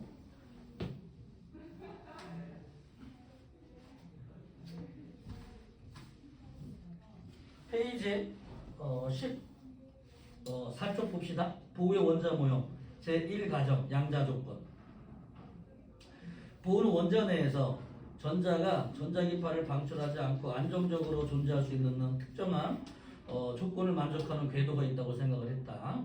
그래서 이 궤도를 계산하면은 에너지의 양자 미쳐볼까요? 에너지 준위 정상 상태에 있는 에너지 값을 그 원자의 에너지 준위라고 부른다. 다른데 움직이지 않고 지가 갈 곳에 또 있어. 이 값 n의 제곱분의 요거 마이너스 x 이 값을 에너지 준위라고 부른다. 이 값을. 양자수가 커지면 클수록 에너지 준위는 더 높다. 숫자가 1에 가까우면 에너지 준위는 더 낮은 곳에 있다. 마이너스 값이니까. 자, 2번 에너지의 양자 봅시다. 양자수가 n은 1, 2, 3으로 증가함에 따라 오른쪽에 밑줄 한번 쳐볼까요? 양자와 어떤 물리량이 불연속적인 걸 양자화되어 있다라고 부릅니다. 불연속적인 거를 양자화되어 있다라고 부른다. 다시 들어올게요. 에너지 양자와 n은 1, 2, 3으로 갈수록 전자가 존재할 수 있는 궤도와 존재할 수 없는 궤도가 있다. 자, 자, 시합장 볼까요? 물리2나 대학교 가서 배우는 거. 양자 조건. 이 파장 람다가 정해져 있는데 1람다, 2람다, 3람다인 곳에는 전자가 돌 수 있고 람다의 뭐 정수배가 아닌 곳에는 전자가 존재할 수가 없다. 이런 가설이에요. 자, 오른쪽에 봅시다. 페이지 15쪽 볼게요. 제2과정 진동수 조건. 이 진동수 조건 아직 설명을 못했습니다. 하지만 정리부터 해볼게요. 전자가 한 정상 상태에서 다른 정상 상태로 전이 비칩니다. 전이가 뭐냐면 에너지가 다른 쪽으로 왔다 갔다 하는 게 전이에요. 에너지가 같은 쪽에서 N은 1인 곳에서 삥삥 돌고 있는 건 전이가 아니야. 이렇게 에너지 준위가 1이나 2 숫자가 다른 쪽으로 왔다 갔다 하는 걸 전이라고 그러는데 두 에너지 준위 차이에 해당하는 에너지를 비춥니다. 빛 광자는 뭔지 나중에 설명해 드릴게요. 빛은 광자라고 하는 입자로 돼 있어요. 자, 광자로 방출하거나 흡수하는데 전자가 에너지 준위 2인 정상 상태에서 에너지 준위가 2F인 정상 상태로 전이할 때 이 F는 그냥 아무데나 붙이는 숫자입니다. 중요한 게 아니에요. 2하고 F는 숫자 1, 2, 3, 4, 5, 6 뭐 이런 숫자 중에 하나예요. 자, 이렇게 E1이나 E2 이런 곳에서 다른 쪽 E3나 E4 이런 다른 쪽으로 전이할 때 에너지를 흡수하거나 방출한다. 이때 양자수가 올라갈 때는 흡수하고요. 양자수가 내려갈 때는 방출하게 된다. 이때 방출하는 에너지 빛을 쳐봅시다. 에너지 거기다 델타 E라고 적어볼까 얘들아? 거기다가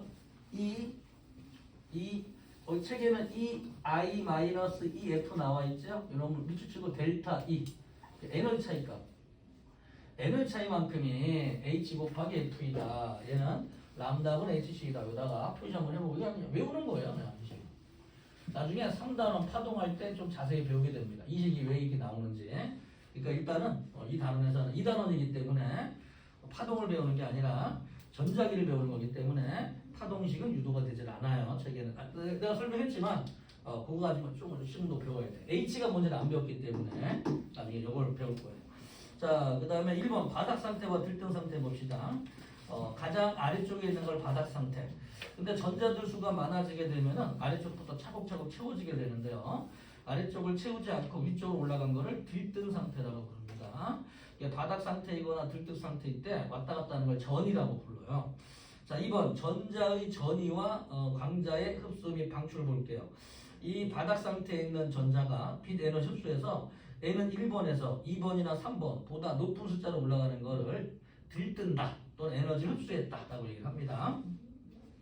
자, 근데 얘는 1번에서 얘는 3번으로 갔다 그럴 때는 빛을 흡수하게 되는 거고요. 4번으로 갈 때는 더 많은 더 많은 에너지를 흡수해야 되죠. 5번으로 가면 당연히 더 많은 에너지 흡수하게 될 것이고.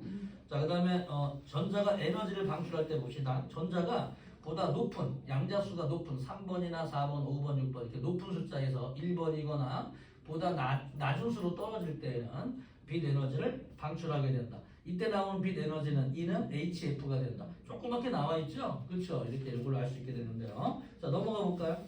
페이지 16쪽. 그래서 수소의 스펙트럼을 분석해 보니까 띄엄띄엄 나오는 걸 통해서 이렇게 전자가 가지고 있는 에너지는 양자화되어 있구나. 그렇죠? 그래서 이 양자화된 에너지들을 한번 내가 좀 복잡하게 적었기 때문에 조금 쉽게 한번 적어드릴까 우리 학생들한테 이렇게. 그래서 N은 1번을 만약에 이만한 에너지를 가지고 있다면 2번은 한 요쯤에다가 적을 수 있고 3번은 한 요쯤에다가 적을 수 있고 4번은 한 요쯤에다가 적을 수 있게 되고요. 이렇게 1, 2, 3, 4.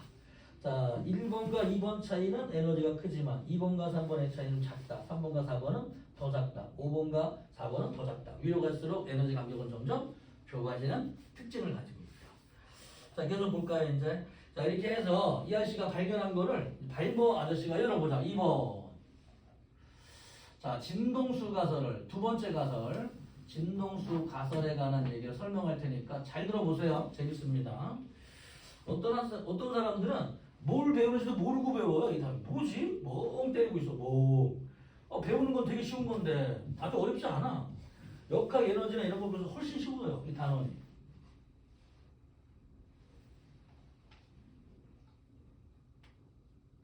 야, 조용하니까 말하면은 졸립고 말 안 하니까 깨는구나. 진짜 신기해. 얘들아 마스크 많이 잘 쓰고 다녀야 돼. 요즘에 새로운 변이 XBB인가 나왔대는데 이거 좀 더 독하대.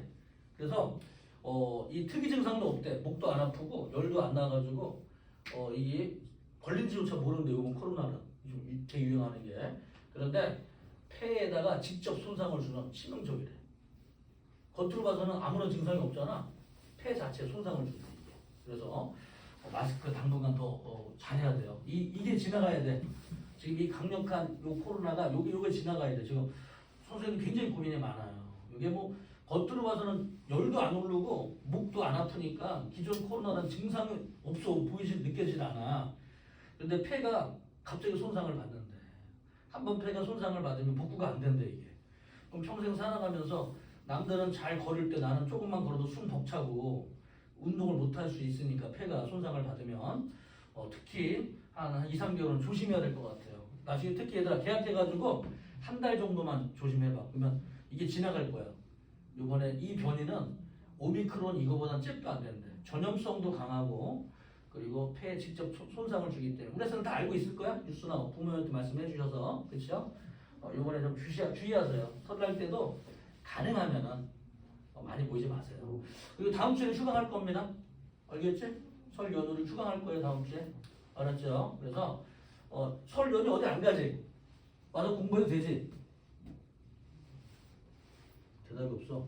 자, 설 연휴 어디 안 가지? 스키장 가서 온라인으로 공부하면 되지? 그래. 설 연휴 어디 안 가지? 할머니 댁 가서 온라인으로 공부하면 되지 이렇게? 농담이에요. 설 연휴는 우리 애들이 휴강하겠습니다. 알겠지 얘들아?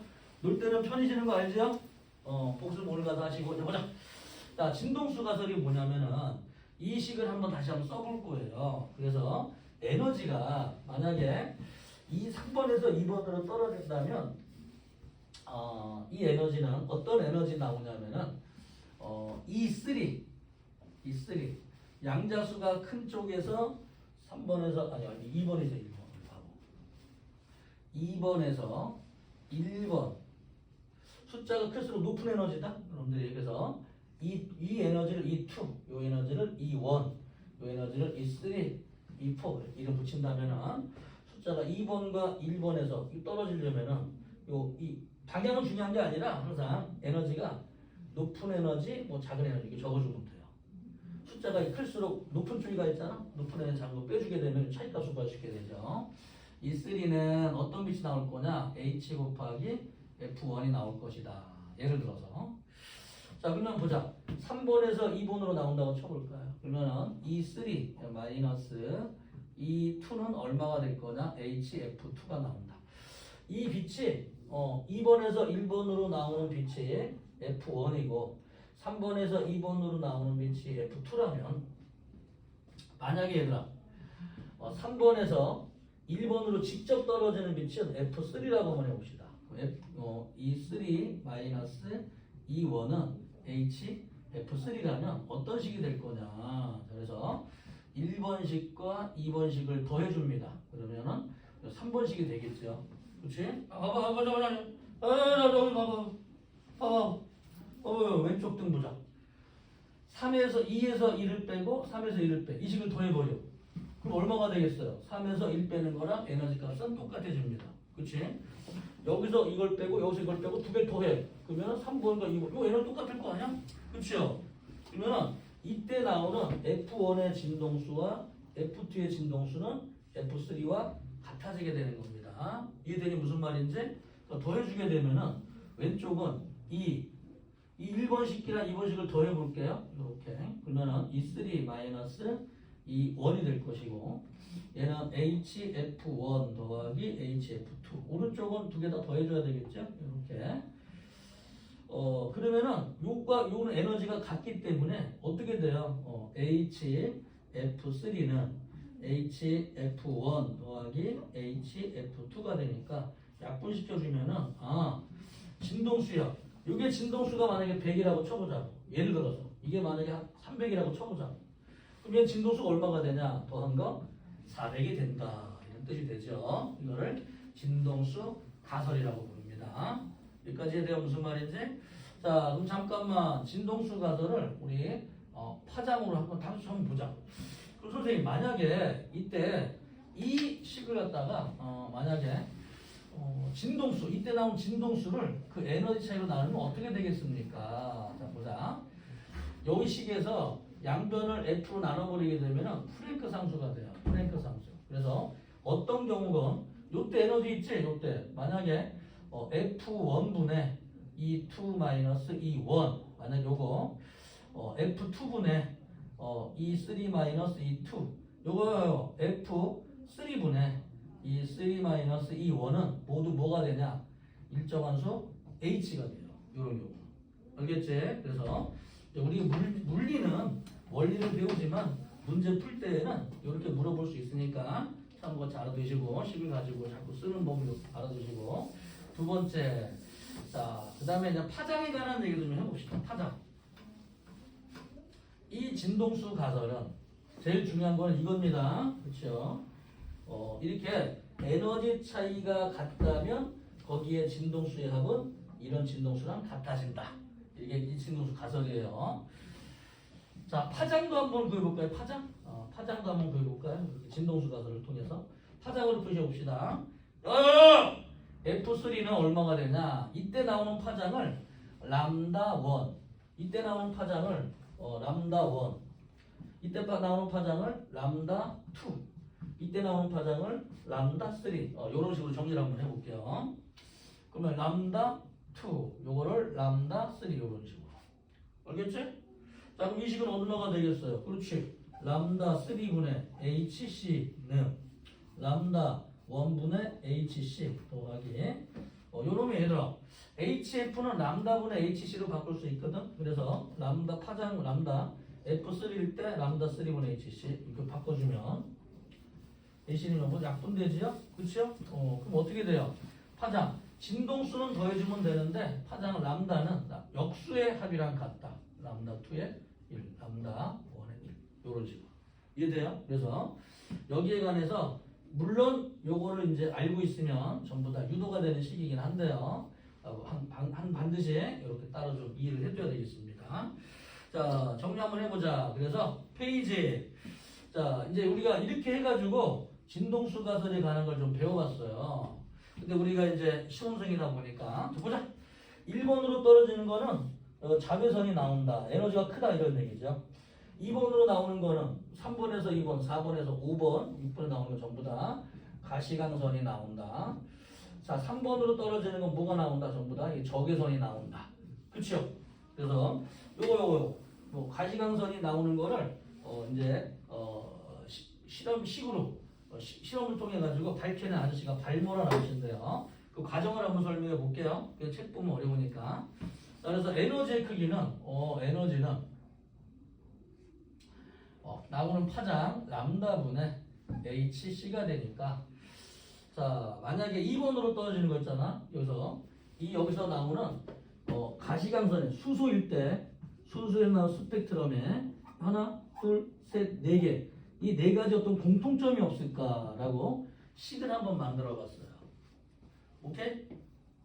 이 에너지의 크기는 이 에너지는 요거 어디 갔어? 요거 이 에너지와 이 에너지, 이 에너지, 이 에너지들은 어떤 공통점이 있을까 봤더니만 그때 나오는 그 에너지의 값이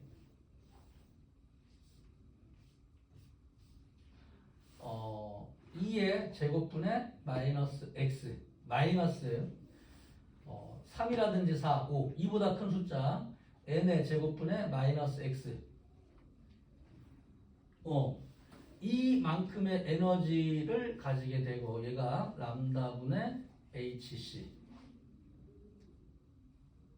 이때 나오는 에너지는 어떤 그때 나오는 들어가는 파장을 집어넣게 되면은 예를 들어서 집어넣을까?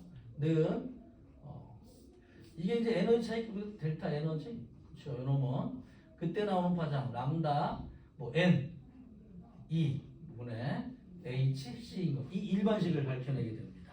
이 아저씨가. 그래서 아하 그러면 파장 람다는 어떻게 되겠냐? n번에서부터 2번까지 가는 요 2번에 관한 거 가시광선만 설명한 거예요. 발마 아저씨는.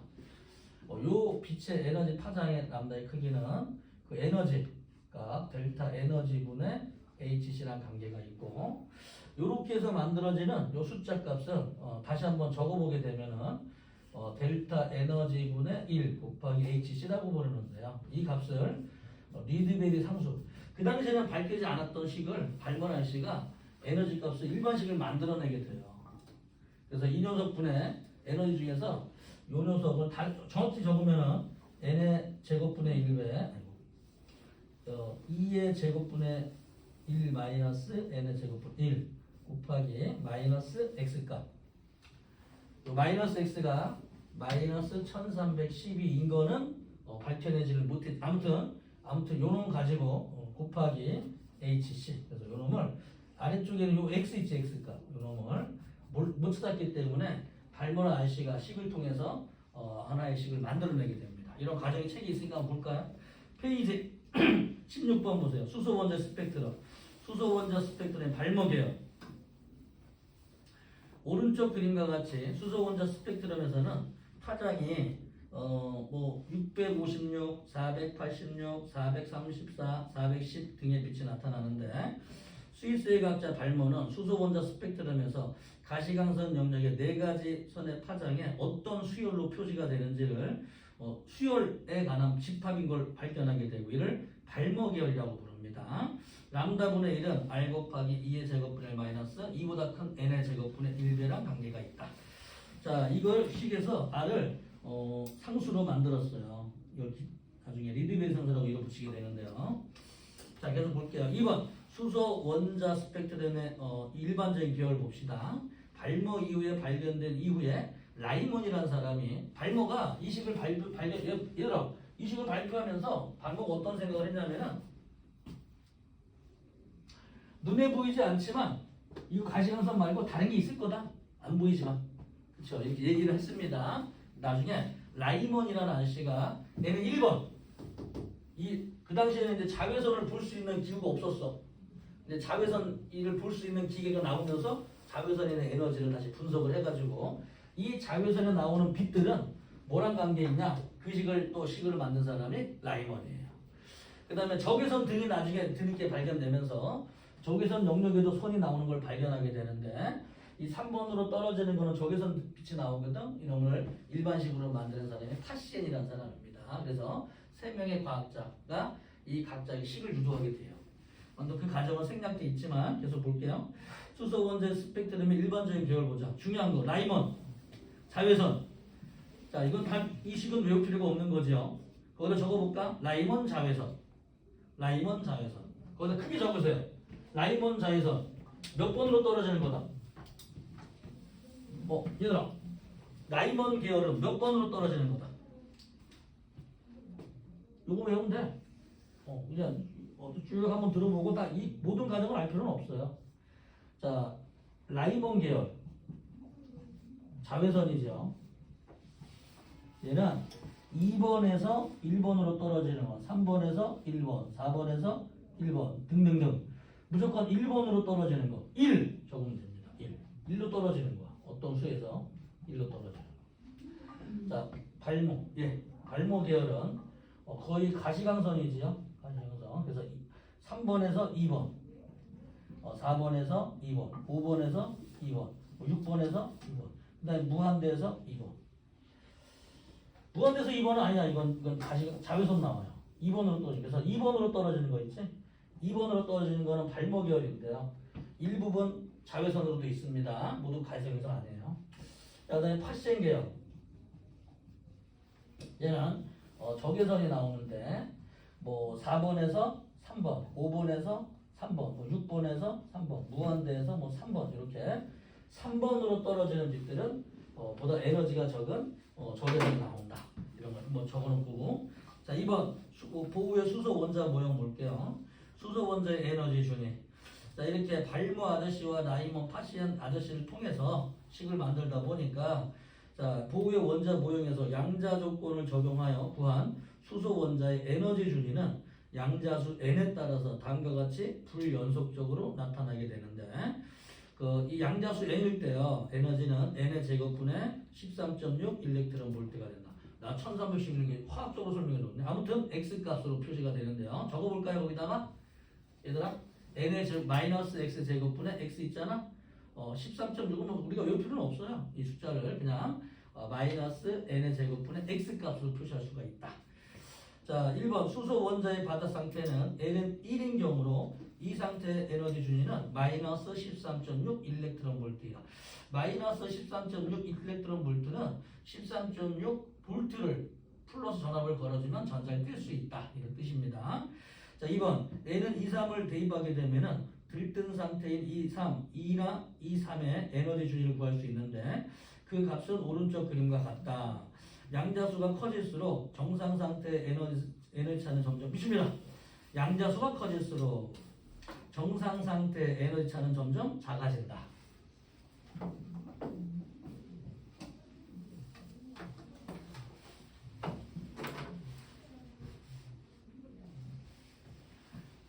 자, 무슨 뜻인지 봅시다. 오른쪽에 보면은 오른쪽 페이지에 그림이 하나 나와 있죠. 여기 수소 원자의 선 스펙트럼이 이렇게 쭉 해가지고 한 4개선이 나와 있어요. 빨강색도 있고, 초록색도 있고, 파란색, 보라색도 있고 이렇게.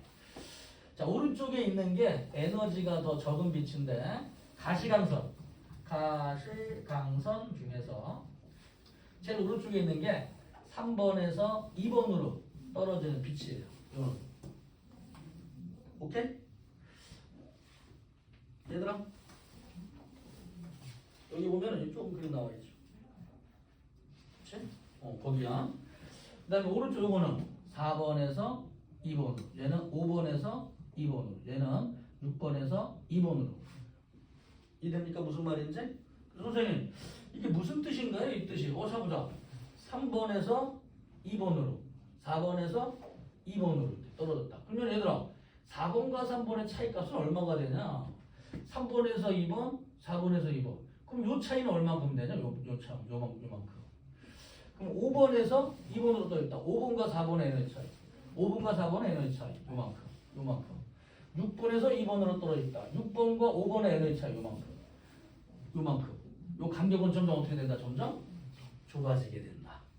이런 뜻이에요. 이 그림이. 그래서 위로 갈수록 에너지가 높다. 즉 양자수가 커지면 커질수록 그 차이값은 점점 좁아짐. 이렇게 표시가 된 그림입니다. 자, 페이지 볼까요? 17쪽에 2번 수소 원자에서 방출되는 빛의 파장 볼게요. 자, HF는 람다로 HC인데 뭐 외우려고 하지 마세요. 이거 부담 갖지 마. 이거 왜 안 외워지고 어려워요 하지 마. 그냥 그런 식이야. 이건 식이니까 요걸 뭐 굳이 외울 필요는 없어요. 는 이 I-EF, IF는 어떤 특정인 숫자입니다.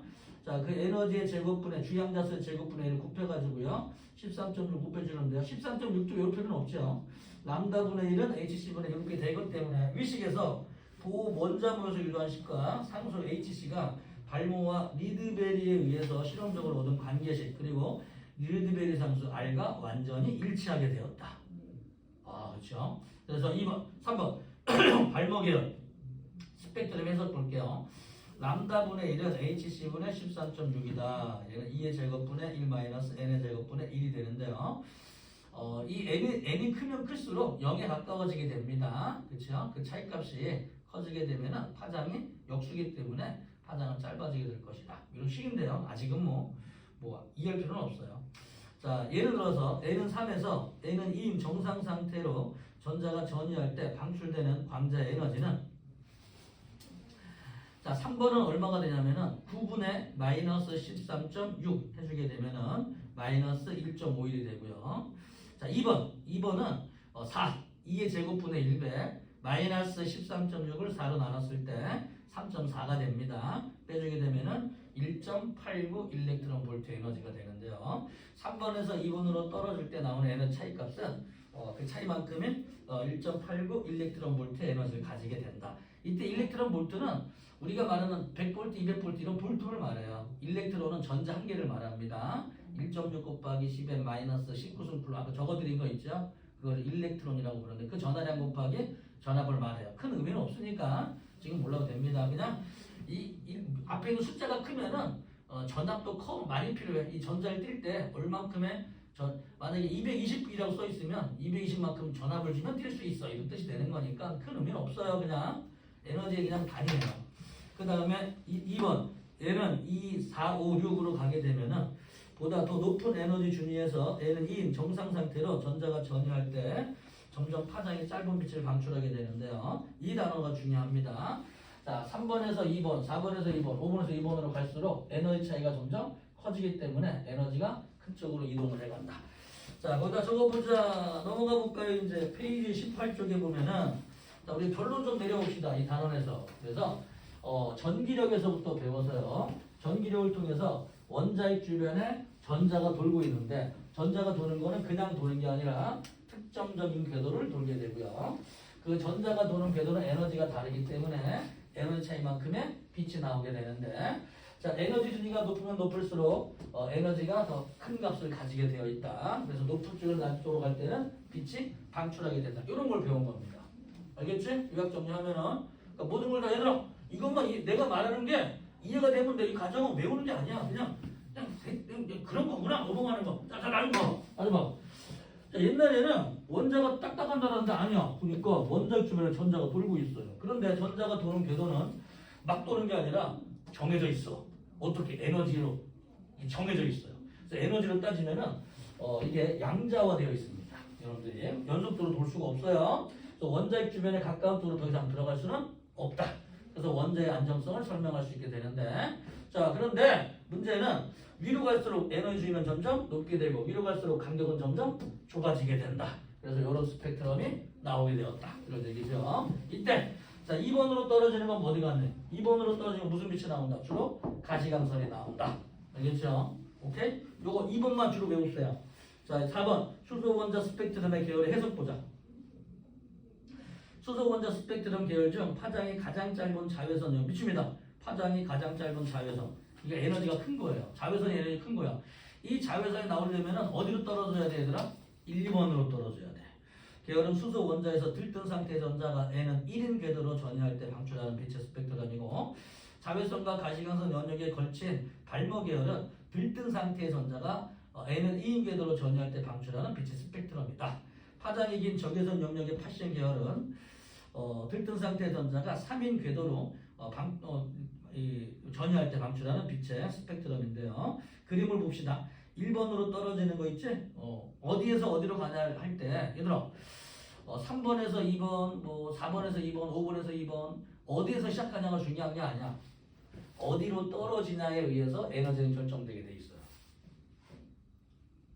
자 다시 얘들아 이게 2번으로 떨어진다고 쳐보자. 3, 4 어디로 떨어지냐가 중요한 게 아니라 어디로 떨어지냐가 에너지를 결정짓니다. 이게 1번으로 떨어진다고 쳐보자. 2번에서 1번, 3번에서 1번, 4번에서 1번, 5번에서 1번. 이거 어디서 떨어지기가 중요한 게 아니라 어디로 떨어지냐에 의해서 얘들은 계열이 결정되는 거예요. 그치? 그래서 1번으로 떨어지는 게 에너지가 가장 큰 겁니다. 그러면 같은 1번으로 떨어지더라도 2번에서 1번으로 떨어지냐 3번에서 1번으로 떨어지기 위해서 에너지가 크고 작고 결정되게 되는 겁니다. 그렇게 해서 1번 볼까요? 라이먼 계열 밑줄 쳐볼까 이제 펜 들어서 라이먼 N은 1인 궤도로 전이 자외선 자 우리 발모 계열 이제 정리 한번 해볼까요? N은 2인 궤도로 전이 뭐가 나온다? 가시광선 그리고 자외선도 한 가닥은 나온다. 자 파션 계열은 몇 번으로 가는 거예요? N은 3인 궤도로 전이 보다 높은 쪽에서 3으로 주로 뭐가 나온다 이제 얘네들은 적외선이 나온다. 여기까지 되나요? 그치요? 이 정도 이해하면 되는 겁니다. 넘어가 볼게요. 자 페이지 자 21쪽에 한번 볼까요? 페이지 20쪽에는 별로 얻어질 내용이 없어서 거기는 선생님 설명 안 하는데 21쪽에 거기 양자가설에 관한 얘기가 다시 있어서 정리를 좀 해드리겠습니다. 좋은 내용이 있어요. 거기에는 우리 학생들이 알아두면 좋은 그 내용들이 우리가 배웠던 내용들의 총 집합이라고는 할까 이게 내용이 있으니까 봅시다. 단계 2번 1단계를 이해했다면 2단계 한번 봅시다. 수소 원자의 에너지 준위와 선 스펙트럼의 계열 관계 한번 볼게요. 자 만약에 N은 좀 어렵게 나왔구나 책에. 자, 우리 다시 한번 적어봅시다. 여기서 n은 1번, n은 2번, n은 3번 이런 것들 한번 적어볼게요. 여기서 나오는 진동수의 빛이 F1, 여기 나오는 게 F2라면, 이게 F3라면, 이때 나오는 파장이 람다1, 람다2, 여기에 람다3라면 우리가 어떤 걸 쓸 수 있겠냐. 따라서 식을 한번 적어봅시다. 오른쪽 펜 들어보세요. 오른쪽 칸에다가 적으세요. 책이 좀 어렵게 나왔으니까. 자, E 2 마이너스 E1 은 HF1 쓰면 적으세요. 1번식이라고 치고 E 2 3 마이너스 E2는 HF2 이게 1번식이고 이게 2번식이다. 더해주면 어떤 식이 되겠어요? 자, E 3 마이너스 E1은 HF3가 되는데 이 두 개 더하면 똑같겠죠? 두 개를 더하면 그래서 이 두 개씩을 더해주게 되면은 HF1 더하기 HF2가 되죠. 그래서 1번 여기 F3는 F1 더하기 F2와 같다. F를 좀 보기 쉽게. 자, 적을 수 있죠? 자, 2번 볼까요? 2번.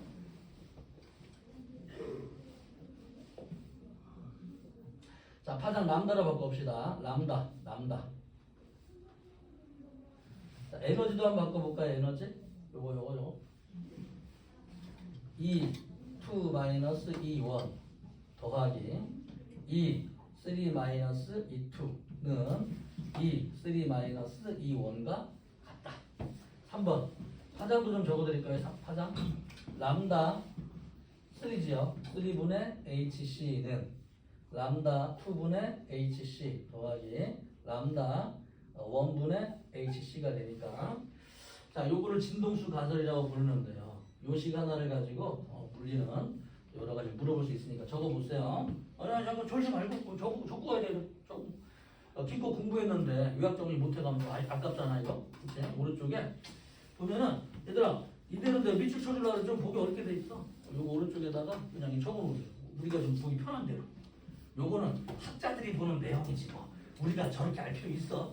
우리 쉽게 이해하면 되지. 그래서 에너지 차이값을 에너지도 다 되는데 파장은 역수분의 1과 같다. 뭐 이런 식으로 표시할 수 있게 됐습니다. 자, 그러면은 얘들아 보자. F1 대 F2 내 B는 얼마가 되겠느냐? F2 대 F1은 얼마가 되겠느냐? 람다 1 대 람다 2의 B는 얼마가 되겠느냐? 식을 한번 적어볼게요 우리가. 밑에 한번 이렇게 이게 뭐냐? 대체 이게 뭐냐? 아니, 이걸 내려고 이제 가르치는 거 아직은 이걸 내려고. 자, 그러면은 요게 진동수는 어떻게 구할 거냐면은 진동 에너지의 크기는 HF가 되기 때문에요. 진동수 F는 플랭크 상수라고 불러요. 플랭크 상수분의 에너지 차이값. 요게 진동수가 되겠죠. 그치? 따라서 F1이 얼마냐면은 이거 플랭크 상수분의 에너지 보자. F1이 얼마냐면은 2번과 1번의 차이예요. 그렇죠? 그래서 이 녀석은 에너지는 아래쪽 1번으로 떨어지잖아. 그러면 2번 쪽 큰 거에서 작은 거 빼주면 됩니다. 큰 거. 그래서 2의 제곱분의 1 마이너스 작은 건 뭐가 돼요? 여기는 1이죠. 1의 제곱분의 1 대. 그렇지? 거기 얼마? 마이너스 x 곱해주는데요. 마이너스 x는 전부 다 약분될 거니까 필요가 없겠죠. 여기서 h분의 자 3번에서 2번 얘들아 2 3번에서 2번 보자. 3번 얼마가 돼요? 이 높은 쪽 3의 제곱분의 1 마이너스 아래쪽 2번 2의 제곱분의 1 이렇게 표시가 되겠습니다. 그러면은 h 프랭크 상수도 약분이 되겠죠. 그럼 얘는 얼마가 되냐? 4분의 1에서 1을 빼주고 마이너스가 붙어 있으니까 마이너스를 더해주게 되면은 얼마가 됩니까? 4분의 1 마이너스 4분의 3이 되죠. 대. 자, 얘는 9분의 1 마이너스 4분의 1은 36분의 36분의 8이 되겠습니다. 그치? 해보면 이렇게 나와. 얘들아, 직접 한번 해보니까 나와요. 이게 9분의 이게 4를 곱해주면은 아니다 5다 미안하다. 얘는 36분의 4 마이너스 36분의 9 마이너스 36분의 마이너스 5 앞에 마이너스가 있으니까 36분의 미안합니다 5가 됩니다. 미안해. 그럼 얘는 불이약분이 되고요. 얘는 27대 5의 비율이 되겠습니다. 이렇게 구할 수 있게 돼 있어요. 자, 우리 이거 한번 해볼래? F2 원투 했구나. F2 대 F3의 비율. 요거는 어렵겠다 이런 거 나오면. 요거는 어떻게 될 것인가? 요거 한번 했으니까 요런 거 한번 해보세요. 우리 학생들.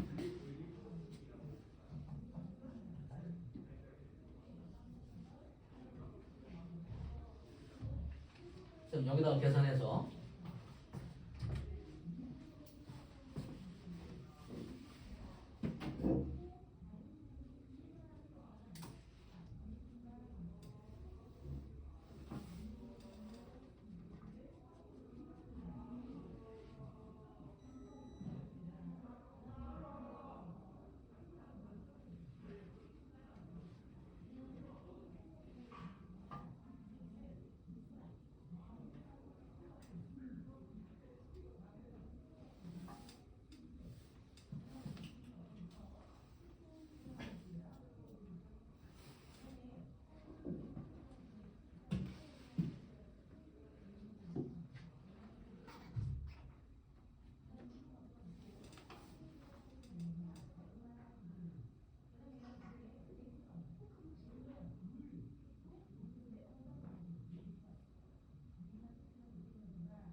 네. 답이 얼마나 얘들아?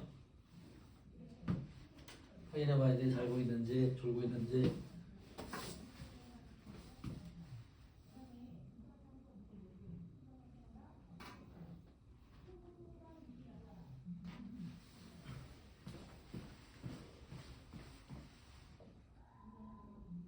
왜 이렇게 어렵게 나오나? 잠깐 아닌데? 얘들아 F3가 더 커야 돼. 잘못한 것 같아. 저 보자. 요거 있잖아. 프랭크 상수 H분의 그렇죠? H는 없어지는 거 알죠? 얘는 이는 뭐냐면은 요거 3번과 2번이야. 방금 했잖아. 요 놈은 3번과 2번의 차이는 얼마였네? 여기 36분의 5였어요. 그 다음에 요 F3는 얼마냐면은 얘네 차이가 1의 제곱분의 1 마이너스 3의 제곱분의 1이니까 이건 9분의 9 마이너스 9분의 1 이렇게 해주면 되죠. 9분의 8이 됩니다. 그쵸? 뭐 거꾸로 해서 마이너스 붙여도 상관없고요. 9분의 8이 됩니다. 그래서 얘는 9분의 8이 되는데요. 요놈은 뭐 4로 약분되니까 이건 4분의 1이고 해주면 5대 32 답은 5대 32가 나와야 됩니다. 요 진동수가. 알겠지? 계산하는 방법만 알고 있으면 돼요. 여기서 어려운 거는 그냥 분수 계산이 어려워. 그냥 절대값 붙이면 돼. 무조건 계산해가지고 둘 중에 차이값 계산해서 절대값 붙여가지고 해주면 된다. 알겠지? 계산이 내가 만든 것 같은데 혹시 틀리면 얘기해 주세요. 맞을 것 같아. 자, 그 다음에 파장 구하는 법 설명해 드립니다. 파장. 선생님, 람다 1 대 람다 2는 얼마가 됩니까? 그렇죠. 람다 이거는 이거 있잖아. 파장 람다는 진동수분의 HC가 되니까 그렇죠? 진동수. 이걸 구해가지고 이 진동수 구했잖아. 진동수. 그러면 얘는 진동수분의 HC 집어넣어주면 진동수 구한 거 있잖아. 여기 진동수 어디 갔네? 27분의 HC 대 진동수 5분의 HC 없어지죠. 5대 27. 잠깐만 뭐가 된다? 진동수의 역수입니다. 쉽게 말하면 진동수의 역수. 진동수의 역수예요. 하잖아. 이해돼요? 그러면 선생님 파장 람다 2대 람다 3의 비율은 얼마가 되겠습니까? 자, 얼마가 될까요? 이 비율은 람다 2대 람다 3의 비율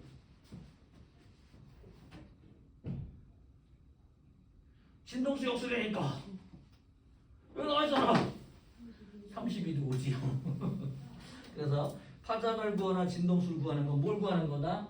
에너지 차이 값을 구하는 것이다. 이때 반드시 얘들아 이거 보자. 마이너스 주양자수 제곱의 x 요게 에너지 준위이다. 그치요? 요것만 하나 외우는 거 이식.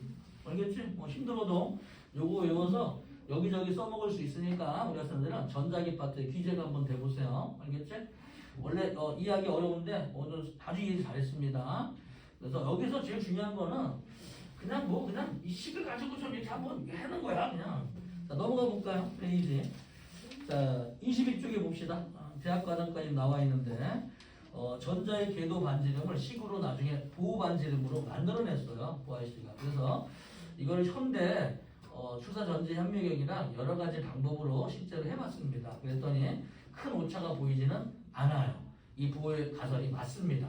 그렇죠? 그 당시에는 과학기술이 발달하지 않아서 이게 맞는지 틀린지 검증을 못했을 뿐이지 나중에 해보니까 뭐 오차가 있긴 있어요. 20-30% 하지만 여기서 막연하게 먼 거랑 몇 미터만큼 멀어 이건 좀 다른 게 느껴지겠죠. 그래서 어느 정도 값을 정확도 있게 만들어냈습니다. 그래서 아주 훌륭한 사람 중에 하나인데 아무튼 그런 거는 뭐 대학교 과정에서 배울 것이고.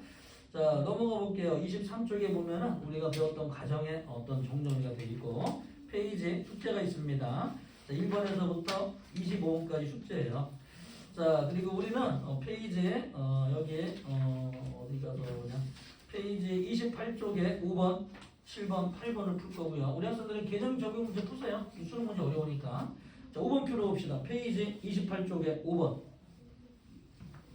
자 겁먹지 말고 이게 숫자 값으로 에너지 준위를 직접 적어주는 경우가 있어. 그림 가와 나는 보호의 수소 원자 모형에서 전자가 바닥 상태에 있을 때 광자 에너지가 빛이 강자야 빛. 광자 에너지가 각각 10.2 일렉트론 볼트 5.6 일렉트론 볼트인 빛을 입수하는 과정인데 N은 1번이 마이너스 13.6이고 N은 2번이 마이너스 3.40이기 때문에 두 개 차이값을 빼보자. 그쵸? 하나 빼볼까? 그러면은 마이너스 10.2 사이의 간격은 10.2가 되면 알 수 있습니다. 10.2 차이값을 구하면. 자 가번에서 볼게요. 그러면 10.2 일렉트론 볼트의 빛이 들어가면은 1번에 있던 게 2번으로 갈 수가 있게 됩니다. 나눠 보세요. 그런데 5.6 일렉트론 볼트인 빛이 들어가게 되면은 얘는 2번으로 갈 수가 없어요. 에너지가 부족하기 때문에 중간에는 갈 수가 없다. 그 차이만큼의 10.2만큼을 받아야 되는데 그러면 5.6에 두 배를 받으면 어떻게 됩니까? 두 개. 빛이 두 개가 5.6에 빛이 두 개가 들어갔어. 근데 빛이 가진 에너지가 더해진 않아요. 아직은 배우지 않지만 3단원 가서 배울 텐데 빛이 가진 광자가 가진 에너지는 더해질 않아. 하나가 5.6이고 다른 하나가 5.6이지? 그럼 두 개가 더해질 것 같이 수학적으로 안 그래 빛은. 그래서 얘는 나번은 들어갈 수가 없게 됩니다. 기억. 가에서 전자는 빛을 흡수하여 N의 이인 상태로 전이한다 맞고요. 니은 나에서 전자는 바닥 상태를 유지한다가 맞습니다. 디귿 나에서 광자 에너지가 4.6 일렉트론 볼트를 추가로 입사시키면 10.2가 되기 때문에 N의 이인 상태로 전이할 것처럼 보이지만 그렇지는 않아요. 더해지진 않습니다. 참고로 더해지지 않는다. 빛 에너지는 양자화되어 있다. 적어볼까요? 과학용어로 빛 에너지는 양자화되어 있다. 양자화는 더해지지 않는다 뜻을 또 가지고 있죠. 자 29쪽에 7번 봅시다. 다음은 보호의 수소 원자 모형에 대한 설명인데요. 양자수 n에 따른 전자의 에너지는 어떤 이 제로라고 했을 때 우리는 x로 표시했지만 이 제로를 마이너스에서 n의 제곱으로 적을 수 있게 된다. 자 여기서 마이너스 이 제로는 바닥 상태, n은 1인 상태, n 주양자수가 1인 걸 바닥 상태라고 하는데 발목계열의 선 스펙트럼은 n은 3번보다 크거나 3번 이상인 궤도에서 n은 2인 궤도로 전이할 때 성민아 자 다시 기억. 발목계열은 가시광선 영역을 포함한다. 맞죠? 가시광선이 주로 가시광선인데 뭐 자외선도 한 가닥 나오긴 합니다. 하지만 주로 가시광선이 맞고요. 자, 니은 발목계열의 선 스펙트럼 중에서 밑줄볼까? 파장이 가장 길다. 얘들아, 파장이 가장 길다. 파장이 길기가 조건이 있어요. 에너지가 커야 될까요? 에너지가 작아야 될까요?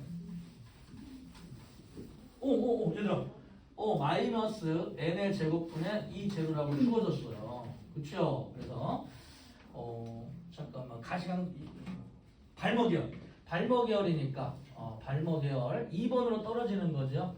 3번에서 2번으로 떨어지는 게 에너지가 가장 작지 않겠어? 가까운 쪽이? 그치? 그래서 이때 파장의 에너지는 어떻게 됩니까? 파장 H 곱하기 F는 람다분의 HC가 되고요. 이 값이 에너지가 되니까 에너지를 구해서 파장을 구해봐라. 이런 얘기가 되죠. 그래서 이때 가장 가까운 거 3번과 2번. 3번에서 2번으로 떨어지는 그 에너지 값이 얼마가 되냐? n의 제곱 3의 제곱분의 1배. 계산하기 편한 걸 한번 해볼까? 1의 제곱분의 1 마이너스 3의 제곱분의 1. 그쵸? 곱하기 여기다 2제로 곱해주고 HC가 됩니다. 그러면은 1의 제곱 3분의 제곱 한번 해볼까? 이거 얼마 계산 한번 해보자. 계산 한번 해보자. 우리 학생은 이거 해줘야 돼요. 그래가지고 2제로 넣어주고 H 넣어줘야 돼요. 요걸 해줘야 돼. 이게 포인트야. 이 문제. 이 계산 할 수 있냐 없냐? 이게 포인트야. 이게. 뭐해? 손 보지 말고 적어봐야지. 얼마가 돼요? 빨리 1분 내로. 얼마? 그렇지. 요거는 36분의 5로 나올 겁니다. 그리고 마이너스는 얘들아 절대값이라 그랬잖아. 에너지 나오는 거. 그치? 계산상에 이렇게 적은 거야. 원래는 큰 거에서 작은 거 빼주면은 플러스로 나오게 될 텐데요. 그쵸? 그냥 내가 계산상 이렇게 이거 마이너스거든. 얘들아 여기 마이너스 뭐가 생략돼 있잖아. 마이너스 곱해준단 말이야. 그래서 얘는 36분의 5가 나오는 거예요. 알겠지? 절대값 절대값. 오케이? 이 세로가 마이너스야. 이게 마이너스. 이거 없어져. 마이너스 5가. 아무튼 이거 순서를 바꿔놓고 이 제로를 빼주면 되는데 그냥 뭐 아무거나 그냥 절대값 해주면 돼요. 자, 아무튼 나오는 거는 그러면 잠깐만 그렇게 해서 5, 2 제곱분의 36 HC는 맞네요. 니은. 자, 그다음에 디귿 발목열의 선 스펙트럼 중 진동수가 가장 큰 진동수가 가장 큰 것은 n은 3에서 2로 전이할 때이다. OX 진동수. 진동수가 크려면 에너지가 커야 될까 작아야 될까? 헷갈리지? 자 보자. 진동수가 크려면 에너지가 커야 돼. 진동수가 크려면 에너지가 커야 돼 작아야 돼? 에너지는 커야 돼. 그렇지. 그럼 무한대에서 2번으로 또는 6번 숫자 높은 데서 아주 많은 수에서 2번으로 떨어져야 되는 거지. 3번에서 2번으로 떨어지면 에너지 차이가 크지를 않기 때문에 진동수가 제일 작은 빛이 나와요. 3번에서 2번은. 이것은 X인지 알겠죠? 자, 오늘 여기까지 풀겠습니다. 나머지 얘들은 이 정도 문제야. 여기서 제일 어려운 문제는 이게 수능 문제고요. 다음 시간에 다음 챕터 들어갈게요. 그리고 다음 시간에 얘들아 여기 별로 필요 없는 에너지 이론과 전기 전도성은 약간 넘어가면서 내가 쉽게 반도체를 설명할 계획이니까. 자, 다음 주에는 우리 설 연휴방입니다. 알고 있죠? 다음 주 볼게요, 얘들아. 안녕. 기본 개념 문제 좀 숙제를 한번 해보시고. 페이지 24, 25. 안녕. 안녕.